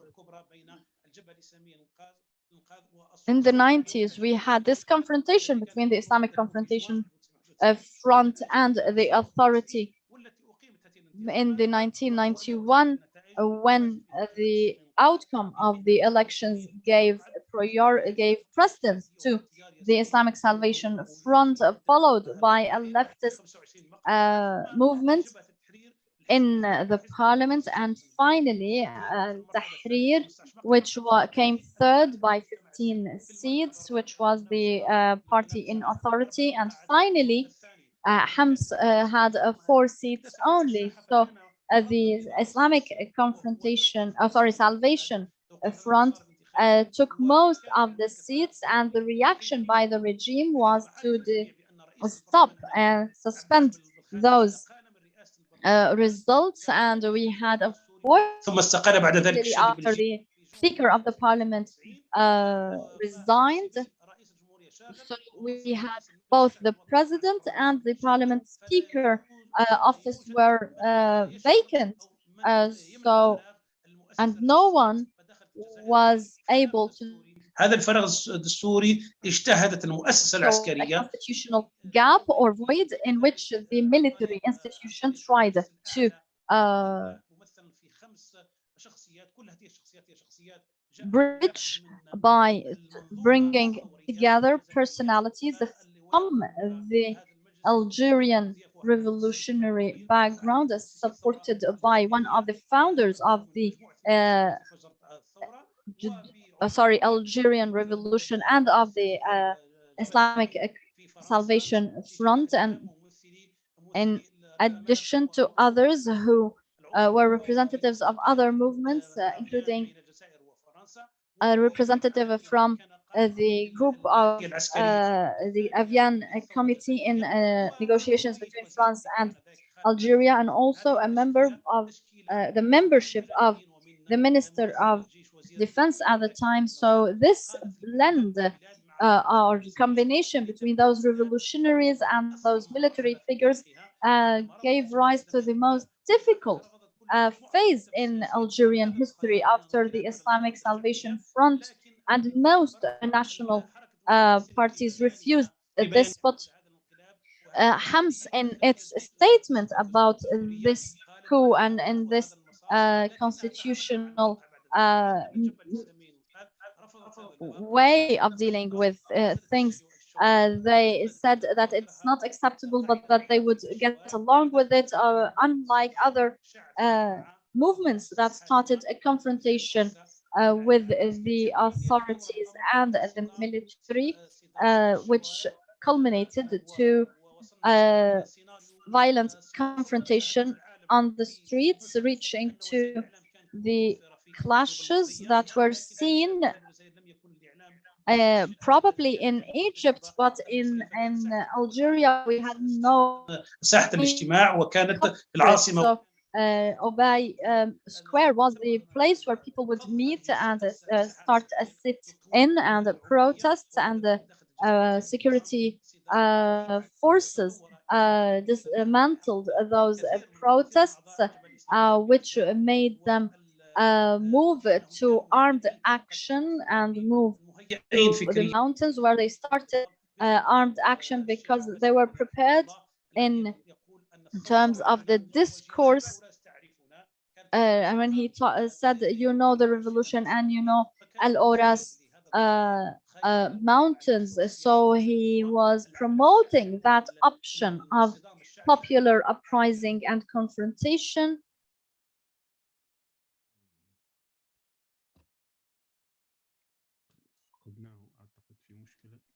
It looks like we have lost our speaker. He has lost connection. I hope he can reconnect soon.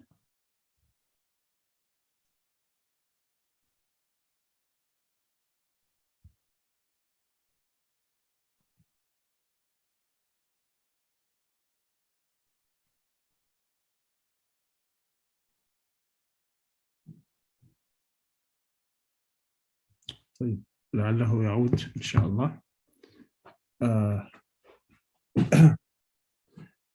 I hope he would be able to join us again.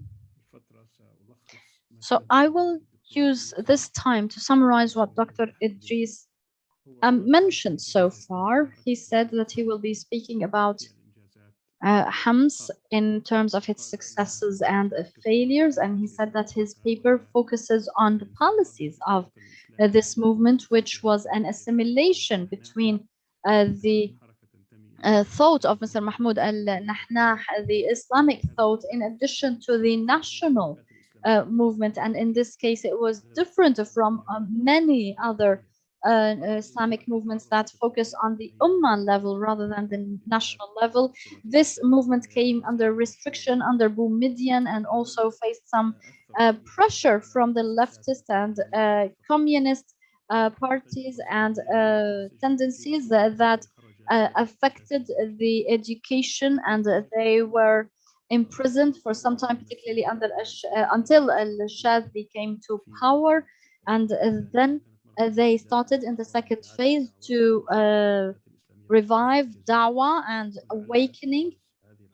And the most important movements that emerged at the time were Irshad, who were affected by the Muslim Brotherhood. The associations established by Hams were spread across Algerian territory.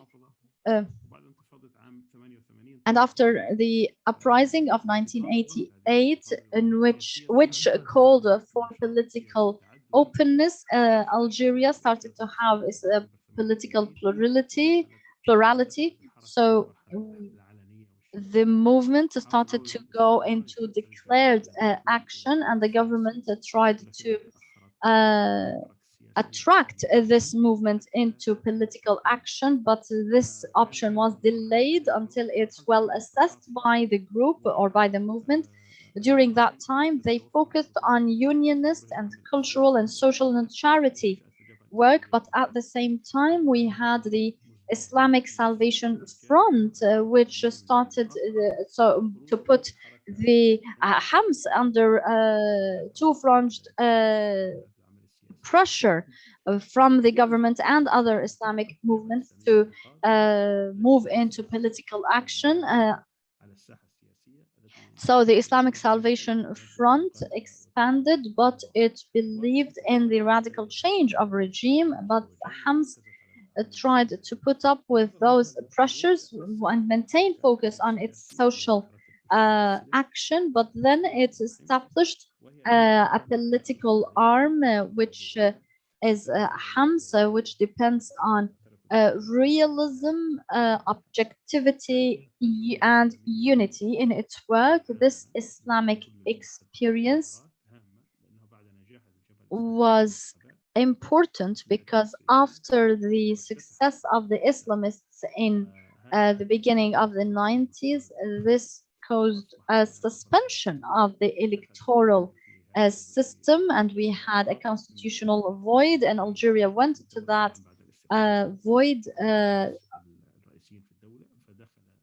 which led to the intervention of the military in politics, and Algeria witnessed the hardest time in its history after colonization. Hams refused this course but accepted to deal with the reality, while Al Jabha, or the Islamic Salvation Front, rejected and started the confrontation through this option of uh, confrontation. Unfortunately, our speaker hasn't been able to join us again. Obviously, he had a connection problem, as he said he was in Senegal. Uh, he had 10 minutes left for him, but which we will give to him if should he join us again. But then we will start. But now we will start with our commentators. Please go ahead. In the name of God, and all the praise be to Allah and His Messenger. First, I would like to thank the organizers of this symposium, and I would like to thank you for inviting me. As for the first three papers that we started the symposium with, I will start with a comment that speaks about the Islamic depth of the Islamic movements, because each one of them, they are proud that although they are relatively new, but historically speaking, they are related to the reformative struggle, like the Muslim Scholars Society, as one of the speakers said. And it seems that many of the observers from outside, they see that the Islamic movements try to give themselves legitimacy for their presence and existence, and especially in terms of calling for a society or a social state. The Islamists argue that one of the most important to identify the difference should start from questioning whether the Islamic values were interpreted in a way that was coerced by the ideological Muslims that were not present in the first generation of Islam. So this is the first point. And another point of the Islamic movements, when we talk about their relations with the authority, Mr. Ahmed ibn al-Muhammad, who is the head of the Muslim Algeria party that was established in 1991, after he rejected to remove the word Muslim from the name of the party, that according to the constitution articles. So he categorized the Islamic movements under three categories. The first one is the preferred ones, which were preferred by the authority, because they were calling that, or they were saying that a change can only be through from within the regime and not from outside. And I believe the movement of Sultani represents this category, as well as Al-Nahda movement. These two experiences, they receive a lot of a critique that they have made a lot of concessions that deformed the image of the Muslims or the Islamists. And I would call the comment of Mr. Al-Ghannouchi, who criticized these 2 points in Algeria and Sudan. He said that the corruption and the tyranny should be changed and cannot be changed through participating in it.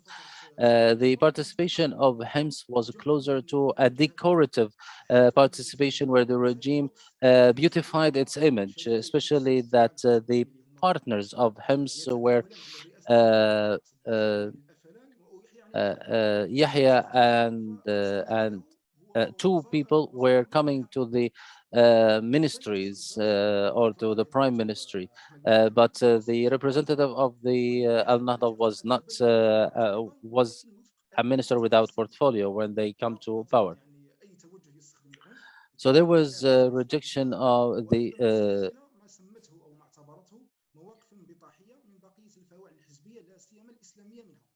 so the violent movements, they rejected the concessions that were made by some of the parties, and Mr. Jaballah is with its three parties represent that, and Abdul Razak al-Makhri with Hams, now they followed the suit with the peaceful movements, and the critiques of the political Islam, they see or they criticize these issues, that they are copying the same model and they are using it over and over as if there is no alternative to that point. The third point, or the third category of the Muslim groups, is the coercive groups, and they are the groups that wanted to use violence against the authority, whether this was a principle in their movements. And here I'm talking about the jihadi movements, and or part of the Salvation Front. And it's very important I highlight the word part of them, were part of that, and they didn't have intention before that to use weapons, but they only used it when it was used against them. Maybe the history of Algeria, because of that experience, it affected the history of Algeria and its modern time, and maybe it also affected the Islamic movements, because until the beginning of the Arab Spring, this scarecrow of the Algerian experience was used and raised against the Islamic movements and what's happened in Algeria to prevent them from participation. The experience of the Algerian front of salvation, it was an experience, and it showed the difference between that front and the Hamas at the time, with the different positions, especially when Mr. Sheikh Nahnah withdrew from the negotiations and the statements that were made by Mr. Idris, that put the front of salvation and the military establishment on the equal footing for responsibility for the crisis. And Sheikh al-Nahnah was also attacked, whether by the Islamists inside or outside Algeria. And there was a statement that he responded about that. Uh, the one that weeps because of loss is not similar to the one that is rented to weep on a fake loss. That is a slogan that or an idiom that is used in Algeria. So that that contribution in the authority didn't change anything, and I would, for example, speak about the difference about the performance of the Sheikhhood or Sheikh Jaballah and Al Nahnah, about who represent the Muslim Brotherhood in Algeria, and also Jaballah, whose comrades stole two parties from him after they had differences on the participation in the government. Hams also has the same problem, and it is very strange that those who leave the movement, usually they are ministers. For example, we have Ben Grina, who was a former minister who established the building movement, Ammar Ghoul, who was the minister of the public works, and there were others who rejected the opposition stance of their party, and they joined the authority. A few days ago, for example, there was a member who was appointed in the Ummah Council, although he was in the opposition before that. And Mr. Jaboub, a few months ago, he was a minister of public works, although he rejected to work in the government before that. And the minister of commerce, who was the owner of the project, who says that if I had the choice between the state and the movement, I will select the state.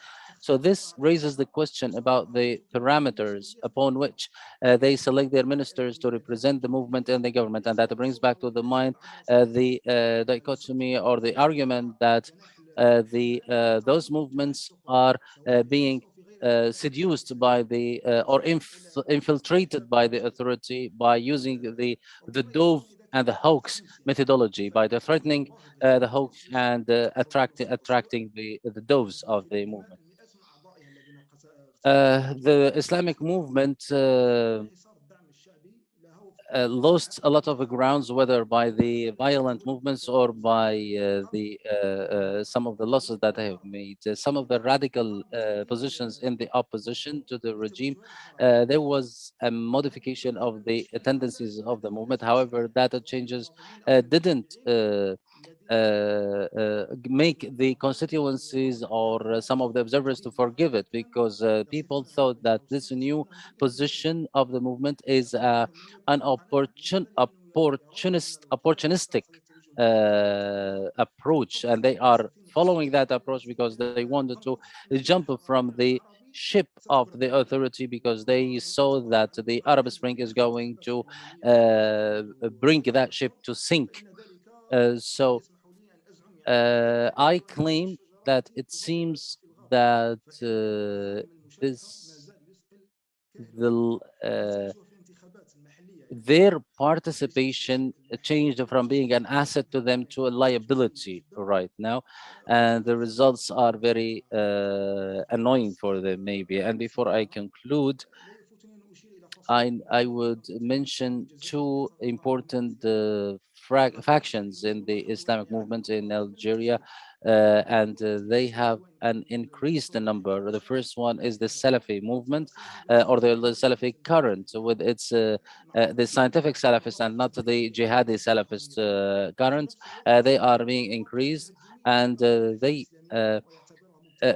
are not violent, but they are aggressive against other movements, and are becoming attractive to a lot of people, and their members are increasing, and they are using Sharia and religious background in their arguments with other Islamic movements, and that is contradicts the cover that is used by the those parties. The other part is the influential on social media and the independent Islamic movement or figures, because I call them independent because they don't want to join any Islamic party, but at the same time they are independent but not keeping themselves away from the political landscape. So they are involved in the political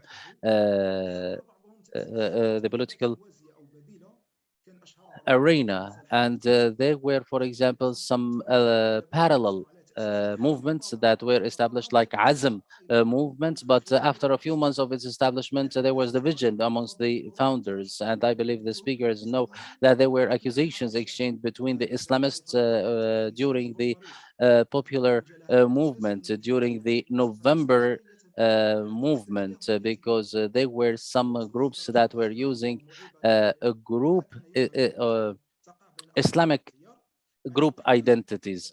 Um, Finally, I would say that the Islamic movement in Algeria, and specifically, especially Hams, because it is now maybe the one that holds the banner of the movement, there is a questioning about, or amongst the observers, what is the purpose of their presence and what is the strategy that it has.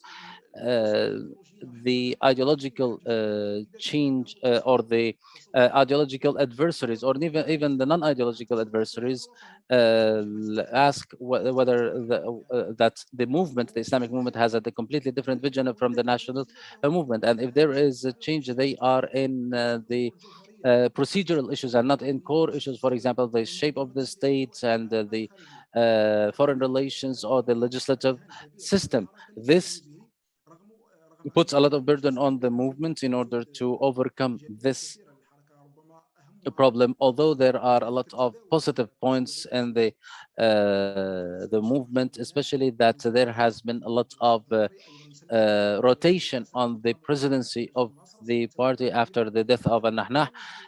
So we don't see that in most of the parties, whether the leftist or the other national parties. So this is a positive point for the movement. Thank you very much, Mr. Saif Dean, for your comments.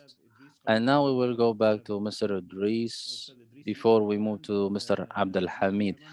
Mr. Idris, you have 8 minutes. I hope that you will finish within 8 minutes. I hope you hear me.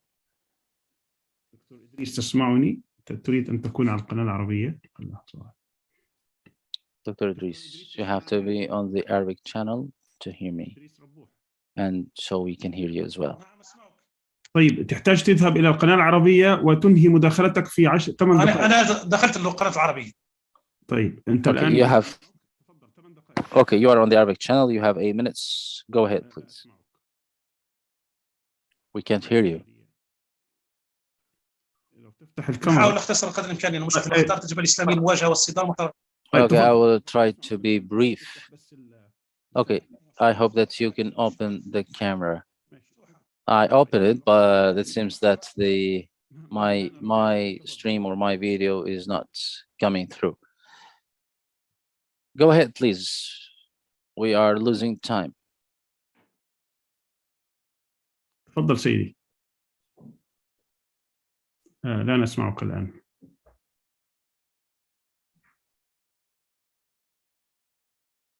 دكتور إدريس تسمعني؟ تسمعني دكتور إدريس؟ لا نسمعك.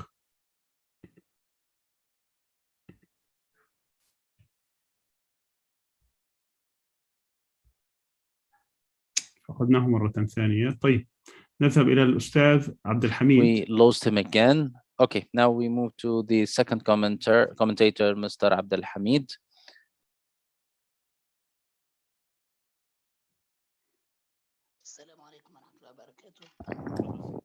Peace be upon you. Do you hear me? We hear you. Okay, thank you, Dr. Sami, and I would like to thank SIGA again for this a great work that has been going on for 4 months, and even before that, of course, about the experience and of the Islamic movements in the entire region. It is a very important work, and I hope that we will have a publication to have a comparison amongst these groups and the lessons learned that can go beyond the borders of one country. I would like to thank the speakers as well. I am an Algerian guest. I have some knowledge of the Algerian case, and I have friendships in the Islamic movement. So maybe an outsider's look will be useful after listening to these comments of the papers. I have some comments on the identity, the methodology, organizational approach, as well as some of the psychological factors, or I don't know how to call it. First, I will start with the comments on the identity.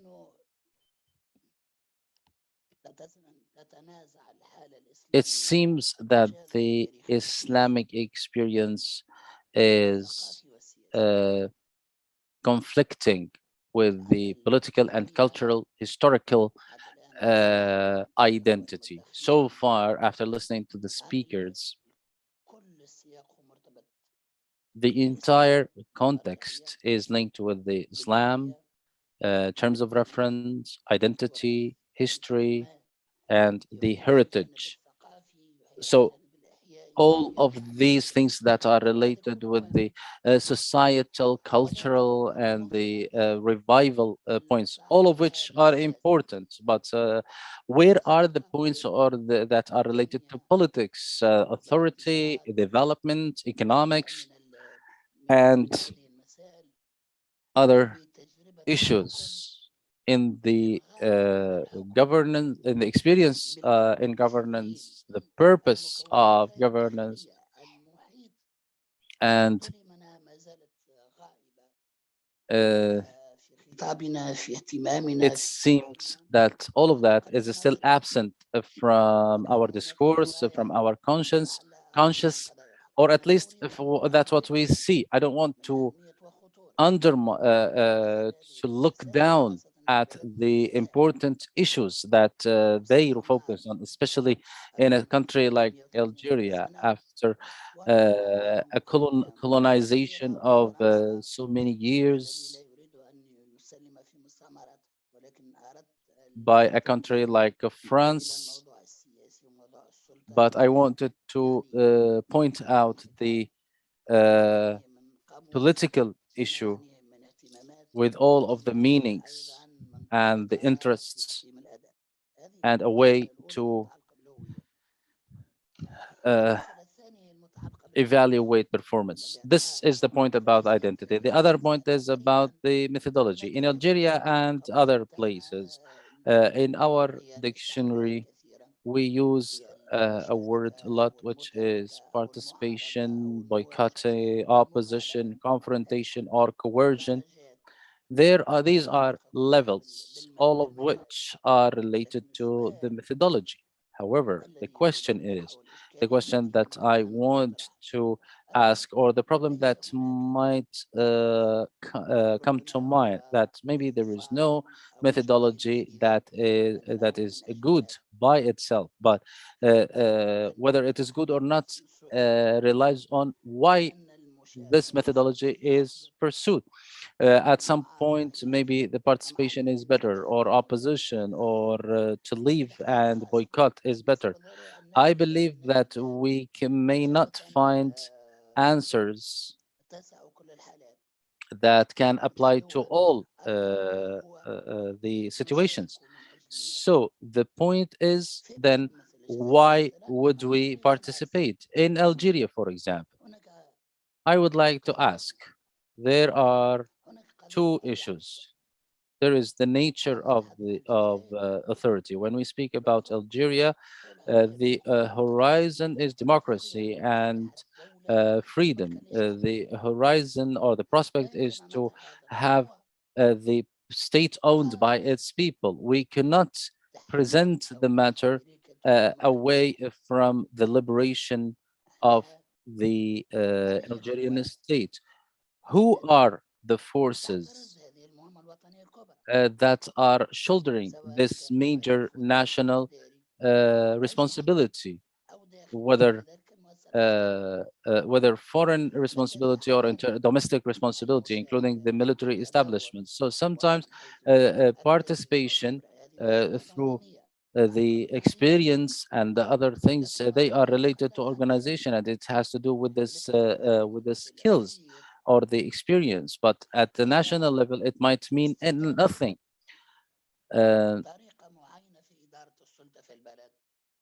the continuity of a certain method in the country, for example, all the institutions and the governments are only a facade for the deep state that is controlling everything. In each country, we have different groups that represent the deep state. So we need to look at the relation of the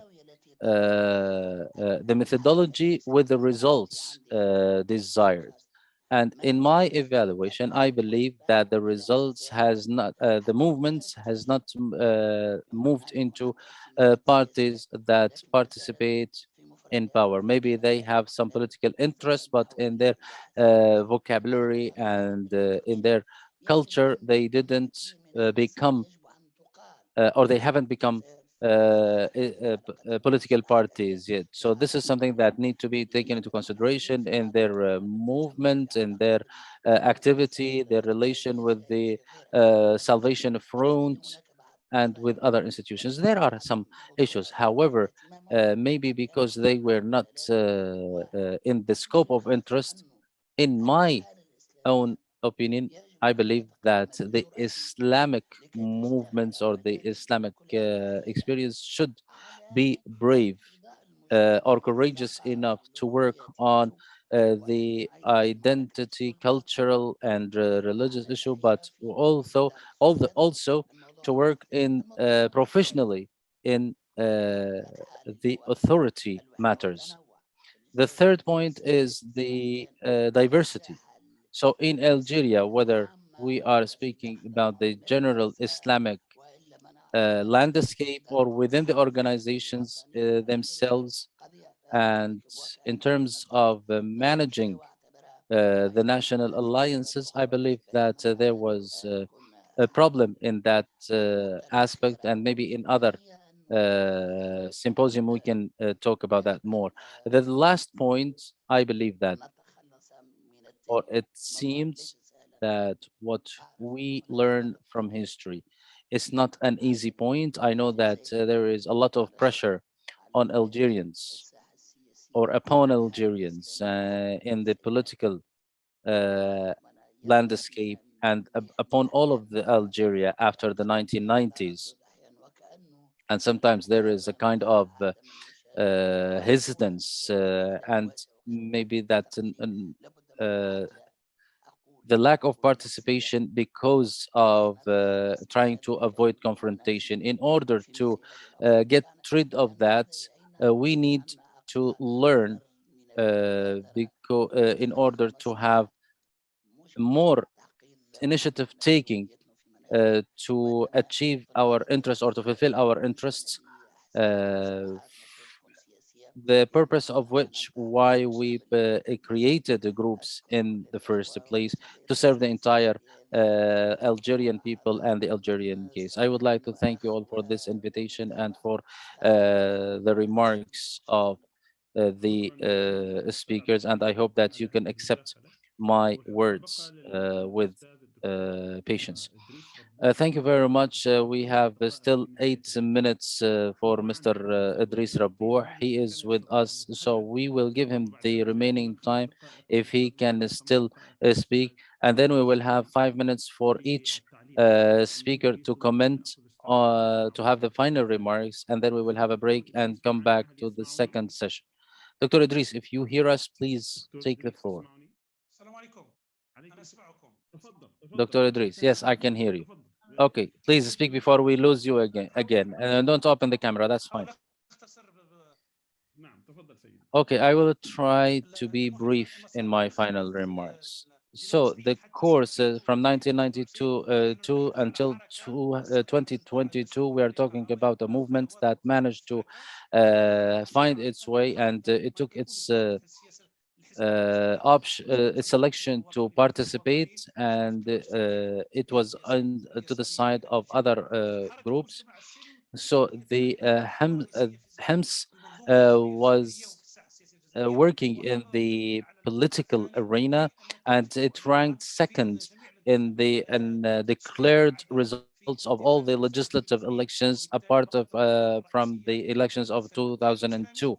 So it remained the first force representing the Islamic movement, and second at the national level. And when I say in the declared results, because so many elections were forged, uh, that's why we were not present at some point.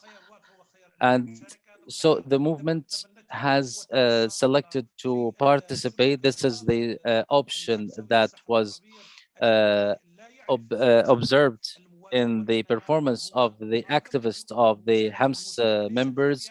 They don't seek confrontation. They participate not only in government, but they also participate in the general meaning of participation in the municipality elections and in the different social activities and social media. And they participate in different places in governance, although they were prevented from that participation in the past. And in Al Watan newspaper that speaks for the leftists, they said that the inclusion movement, they were unable to understand the selection of the Islamists, and they thought that all Islamists are confrontational and they all prefer confrontation to participation.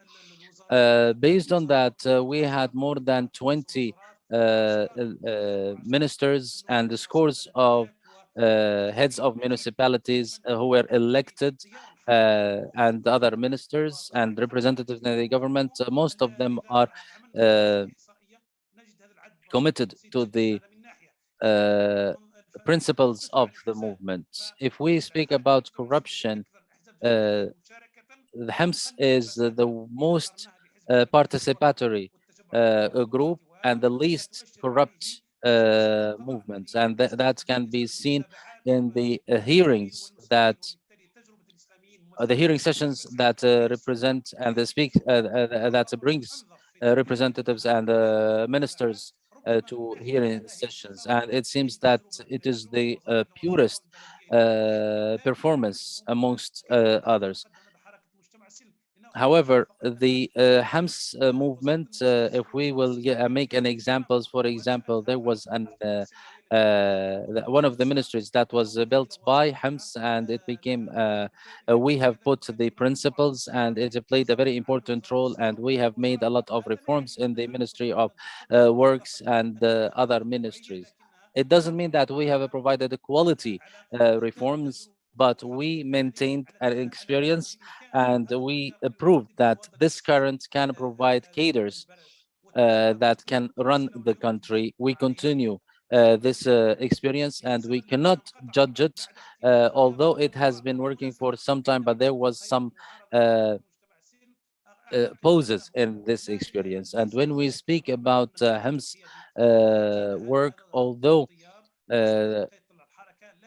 we have some members who became leaders in the movement, but the depth of the movement members, they are continuing this option to work, and we can see that in some of the leaders of this current, and they are participating in the authority in different ways, and they are making use of this option of selection. So when we adopted or when the party adopted the participatory approach, that has been strengthened in the performance and in the policy of the party. We are one of the fewest parties that practice politics, and we have two bodies that appoint the representative of the parties, and even in the race for presidency, we didn't participate in that, and that's why we can see some divisions amongst the Islamists, because they are more democratic than other parties, and even in the media. And we have one of the terminologies that is not academic but is more used by the media, which was going back to the arms of the authority. We are practicing democracy internally in our institutions. We are practicing democracy in governance, and we always discuss the importance and the uh, of being inside the authority. We have differences. Some groups participate in the government and some others have other options, but we are participating in different ways. In terms of the foreign policy of the movement, it shows that we are, or it is in line with the policy of the government, and it seems that the policy of the Algerian government is one of the most successful ones, and it's rarely to find any uh, uh, mistakes of the foreign policy. So we support the foreign policy of the Algerian state in most of the cases, especially in the Palestinian cause, and we support the Palestinian cause strongly. And this is, of course, in line with the literature of the Islamist, and we also adopt the following diplomacy in Libya and in Syria in order to maintain the Islamic and the Arab consensus. And this is part of the literature of our work. So at the level of the foreign policy, we don't have any difference between Homs and the Algerian government. So when you sometimes we see parties that they call or this is rarely seen to have an opposition group that are in line or that is in line with the foreign policy of the state or the government. So participation is not only participation in government, but it has different dimensions. We are participating in the decision making, and we in crystallizing the foreign policy. And HEMS believes in supporting our Arab and Islamic neighborhood and surrounding, because it is the depth and the origin of our policies that we want to unify the Islamic and the Arab Ummah, and we don't want to get away from our Arab and Islamic surrounding. This is part of our policy. So HEMS movement or HEMS party has experience in the participation in the government, and we can also say that there was a limited experience of Al-Nahda movement in governance, but we try to stay away from the coercion and opposition or boycotting of the movements. So from that movement, so we had the building party, which represents another shape of participation, and this is similar to the policy that was set by Sheikh Mahmoud Nahnah. So we in HEMS we are all in line on with the political track that was drawn for us, although if we have some differences in the procedures, but these differences are very little, and we all agree on participation in governance.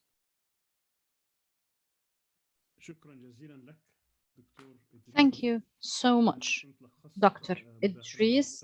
I actually had summarized your previous presentation, and now I will summarize this one. He said HAMS was a movement that was trying to claim a political role in society and trying to maintain its position in the second or third position in the elections, and it had candidates for the presidency, and their concept of involvement was interacting with the state and governance, and it was the most participatory and the least corrupt of all political parties, and it had a continued experience with the government, interacting with the government even when it was in the opposition, and that was manifested in the various democratic practices within its institutions, as well as between itself and other parties. And its policy was participatory internally, and its external or foreign policy was in line with the Algerian government's foreign policy, particularly that it hinges upon Arab unity and Arab stances, and taking part in decision making at the level of Islamic and Arab world and the Afro-Arab Union, and this helped the experience of this movement be one of the most profound, having adopted the participatory approach, while the other two movements were based on the same ideology but had different tools. Thank you so much, Mr. Idris. Now we give the last two speakers 5 minutes each before we take a break.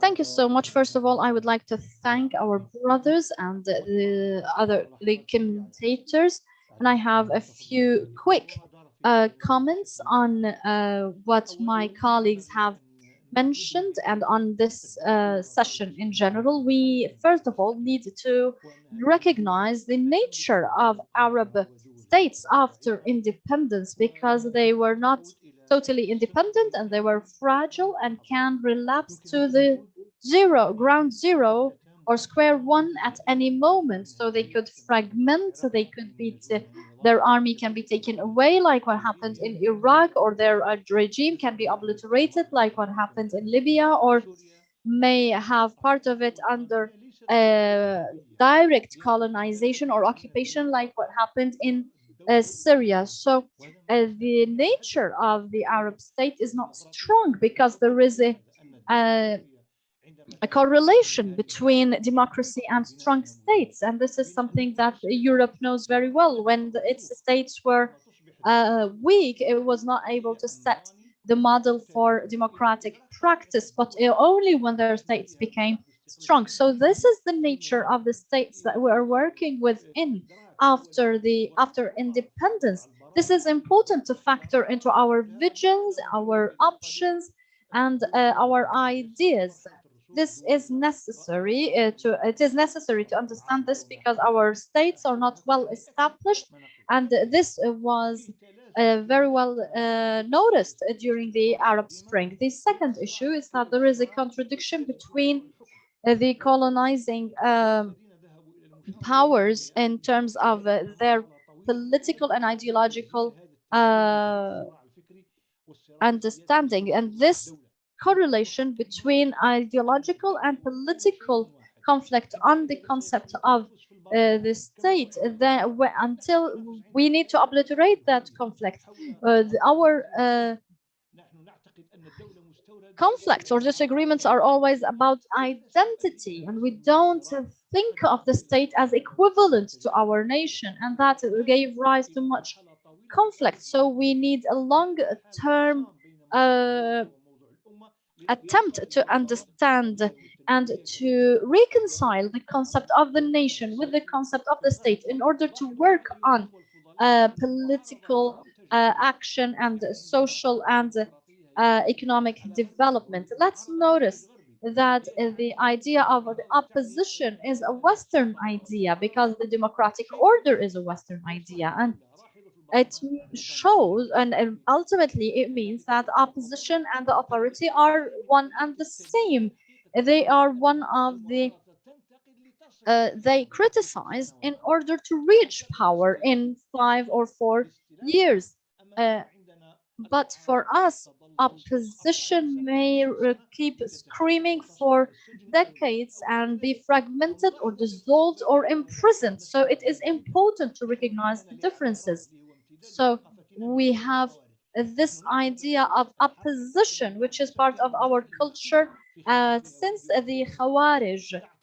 This unfortunately has become part of our culture. Many of the Islamists in our world still consider the state itself as an imported, concept, and which they want to topple using non-violent means, and that doesn't work because it is going to boil down to violent action because of the nature of our society and the nature of our state. So it is important to recognize that we are not at a state that is well established. We're not in an opposition that's well established. Our political structures are not so well established. So this historical choice made by the Islamic movement in order to bridge those gaps, avoiding stark conflict or disagreement with the state in order not to relapse into fragmentation and the pre-state order, to divide and fragment the state. There is much weakness and vulnerability at the level of the Ummah, actually, let alone our individual states. I believe we are in a state which the Sheikh Mamdouh al-Nahnah called a transitional period. It is a transitional period for the emergence of democratic order in which power is circulated peacefully, and we have not come to that well-established practice. For the West, opposition is a matter of criticism rather than opposition to the very existence of the state. It's not an ideological practice. That's something we haven't reached to, and that's why you find that our opposition culture is related to our conception of the state. Notice in 1991, the experience showed that the Salvation Front called the democracy the poison of democracy. He said, it was said that those who govern should not leave power unless they are unjust. So there is much confusion. We need to eliminate that confusion in order to be clearer in our conceptions. And I believe that those who have taken up the option of participation or engagement with authorities and realize that they are going to lose part of their constituency. And because many of those Algerians still believe in lack of power circulation, this monochrome sort of political order, but they realized at the same time that this is the only way to progress, probably slowly but surely. Oh, the situation is dire in Algeria and everywhere. Look at Tunisia, for example. Look at, we have a university graduate or a university professor rather than a tyrant or a military person who took over power in a more draconian manner than any other, which only comes to highlight the vulnerability of the political order and of the Arab state, because it was created by the West as a function. So we need to develop our ideas against this background, understanding the reality of our state and our opposition and lack of democratic order. Thank you. Unfortunately, we have lost Dr. Saeed Abdelrahman. We're going to start our break until 5:30 Istanbul time, 3:30 Algeria time, and 2:30 GMT. We're going to resume after that with three other speakers. In the next session, we're going to continue this discussion and this examination of the experience of the Islamic movement in Algeria. Thank you so much. See you in just over 20 minutes.